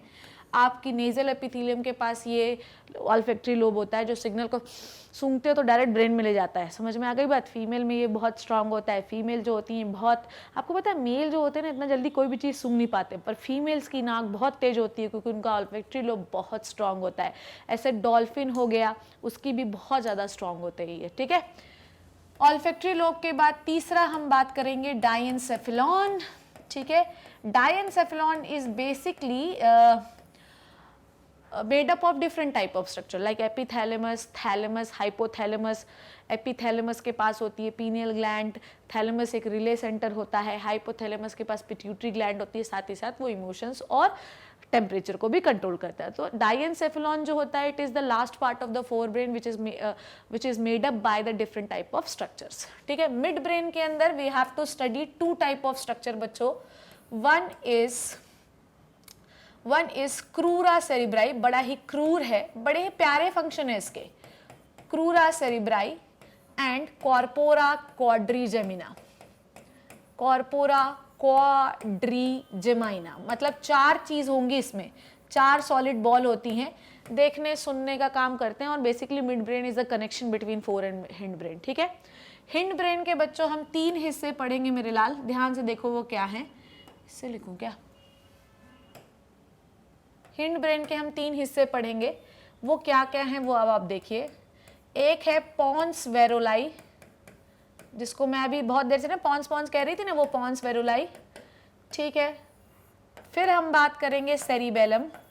Cerebellum is the second largest part of the brain, second largest, ठीक है, सेकेंड लार्जेस्ट पार्ट। उसके बाद थर्ड हम बात करेंगे किसकी? Medulla oblongata. मेड्यूला ऑब्लोंगेटा, ठीक है, ऑब्लोंगेटा, ठीक है। अब मैं अभी आपको थोड़ी देर पहले मैं बहुत सारे नाम बहुत अंग्रेजी में बोल रही थी, किसी कुछ समझ में नहीं आ रहा। अब मैं अपनी स्लाइड्स को बैक लेके आती हूँ, ठीक है। सेरिब्रम, डायेनसेफेलॉन, ऑल्फैक्टरी लोब, ये फोर ब्रेन के पार्ट है। समझ में आ गई बात? मिड ब्रेन के पार्ट है क्रूरा सेरिब्राई, कॉर्पोरा क्वाड्रिजेमिना। घबराने की जरूरत बिल्कुल भी नहीं है। जब एक एक करके हम ब्रेन का पार्ट डिटेल में बात करेंगे ना तो ये सब ये मक्खन लगेगा पूरा, ठीक है। फिर हिंड ब्रेन में हम बात करेंगे पॉन्स की, सेरिबेलम की, मेडुला ऑब्लोंगेटा, जो रेस्पिरेशन सेंटर होता है, जो एप्नियोस्टिक सेंटर होता है, न्यूमोटैक्सिक सेंटर होता है, रेस्पिरेशन कहाँ होता है, कैसे होता है, कुछ समझ नहीं आ रहा, आप लगाओ लेक्चर, आज रात का समय है तुम्हारे पास, लेक्चर के देखने के बाद रेस्पिरेशन का एक लेक्चर पड़ा हुआ है जिसका नाम है कंट्रोल ऑफ रेस्पिरेशन, वहाँ पर इसके बारे में मैंने बात की है। सेरिबेलम जो होता है ये सेकेंड लार्जेस्ट पार्ट है, it is a solid part of the brain, ये आपकी बॉडी के पॉस्चर को मेंटेन करता है। और दुनियादारी के जितने सड़े मड़े फंक्शन है, जैसे खांसी हो गई, उल्टी हो गई, स्नीजिंग हो गई, ये सारे फंक्शन जितने ऑलमोस्ट जितने भी इनवॉलेंट्री फंक्शन है जिसको तुम नहीं नियंत्रित कर सकते, वो मेडुला ऑब्लोंगेटा के फंक्शन है। ये जो मैं आपको बहुत देर से बता रही थी सारे स्ट्रक्चर बना बना के, वो यही सब है। अब मैं आपको पूरा आज का लेक्चर मैंने भी आपको जो जो पढ़ाया वो मैं आपको एक बार समराइज करके लेक्चर खत्म करती हूँ। नेक्स्ट क्लास में मैं इन हर एक टॉपिक को डिटेल में लूंगी, ठीक है। चलिए आ जाइए, देखते हैं क्या क्या पढ़ा अभी हम लोगों ने। देखो बच्चों, ध्यान से समझो क्या बोला मैंने। मैंने ये बोला कि सेंट्रल नर्वस सिस्टम के अंदर बेसिकली हम या नर्वस सिस्टम के बेसिकली दो, आज पूरा lecture from the starting to end थोड़ा समराइज कर देती हूँ। नर्वस सिस्टम के बेसिकली दो हिस्से होते हैं, एक होता है सेंट्रल नर्वस सिस्टम बच्चों और एक होता है peripheral nervous system. Central nervous system के अंदर हम वो सारी चीजें पढ़ते हैं जो कि बॉडी के सेंटर पर पाई जाती हैं, जैसे ब्रेन और स्पाइनल कॉर्ड। डन हो गई इतनी बात। सेंट्रल नर्वस सिस्टम और स्पाइनल मतलब ब्रेन और स्पाइनल कॉर्ड से क्या बाहर निकलता है? निकलता है आपका नर्व्स, ठीक है। नर्व्स जो हैं वो कहाँ पड़ी जाती हैं? पेरिफेरल नर्वस सिस्टम में। नर्व्स दो टाइप की हो सकती हैं, सेंसरी और मोटर। कुछ नर्व सेंस लेकर जाती हैं, उन्हें हम सेंसरी नर्व कहते हैं। कुछ नर्व सेंस लेकर आती हैं, जिन्हें हम मोटर नर्व कहते हैं। सेंसेस दो प्रकार के हो सकते हैं, जनरलाइज्ड और स्पेशलाइज्ड। जो सेंसेस जनरल होते हैं, जैसे ठंडी हो गई, गर्मी हो गई, बरसात की फीलिंग हो गई, पेन हो गया, प्रेशर हो गया, जनरल सेंस है, बॉडी के हर पार्ट को फील होते हैं। पर स्पेशलाइज सेंसेस जैसे बोलना हो गया, देखना हो गया, ये सब किसके पार्ट है? स्पेशलाइज सेंस है, जो कि सिर्फ स्पेसिफिक पार्ट ऑफ बॉडी ही कर सकता है। मोटर जो सेंसेस होते हैं ये भी दो टाइप के हो सकते हैं। या तो देखो, सेंसरी क्या होता है? जो सिग्नल लेके जाता है। मोटर सेंस कौन होते हैं? जो बताता है कि भैया रिस्पॉन्स करो, ठीक है। अब मोटर जो रिस्पॉन्स होते हैं, मोटर जो सेंसेस होते हैं, ये भी दो प्रकार के हो सकते हैं। या तो ये किसी स्केलेटल मसल के द्वारा किए जाएं, या तो किसी इनवॉलेंट्री मसल के द्वारा किए जाएं। कोई भी रिस्पॉन्स अगर स्केलेटल मसल के द्वारा दिखाया जा रहा है, मतलब वो वॉलेंट्री है। ऐसे नर्वस सिस्टम को हम सोमैटिक नर्वस सिस्टम के अंदर ये सारे एक्शंस पढ़ते हैं। पर अगर कोई ऐसा एक्शन जो आपके अंदर कंट्रोल में नहीं है, समझो, अगर वो आपके कंट्रोल में नहीं है, तो वो किसके अंदर पढ़ा जाएगा? वो पढ़ा जाएगा ऑटोनॉमिक नर्वस सिस्टम के अंदर। उसमें भी दो प्रकार के होते हैं ऑटोनॉमिक नर्वस सिस्टम। एक होता है पैरासिम्पैथेटिक और एक होता है सिंपैथेटिक। पैरासिम्पैथेटिक का मतलब ये है कि ऐसे फंक्शन जो आप कंट्रोल नहीं कर सकते, मतलब ऑटोनॉमिक नर्वस सिस्टम में तो हम कोई फंक्शन कंट्रोल नहीं कर सकते। तो मोटर रिस्पॉन्स का मतलब क्या होता है? मोटर क्या कह सकते हैं अपन? मोटर सिग्नल का मतलब क्या होता है? जब हम कोई चीज शो कर रहे हैं। सेंसरी मतलब सेंस लेके जा रहा है, मोटर मतलब सेंस लेके आ रहा है। तो मोटर सिग्नल जो है वो दो प्रकार से दिए जा सकते हैं, या तो किसी स्केलेटल मसल को दो, या तो किसी इनवॉलेंट्री मसल को दो। इनवॉलेंट्री मसल को दोगे तो दो प्रकार से हो सकता है, या तो नॉर्मली बॉडी रिस्पॉन्स करेगी, या तो बहुत एक्साइटेड स्टेट पे करेगी। या अगर आपकी involuntary muscle organ normally response कर रहे हैं तो कौन सा नर्वस सिस्टम बच्चों? पैरासिम्पैथेटिक।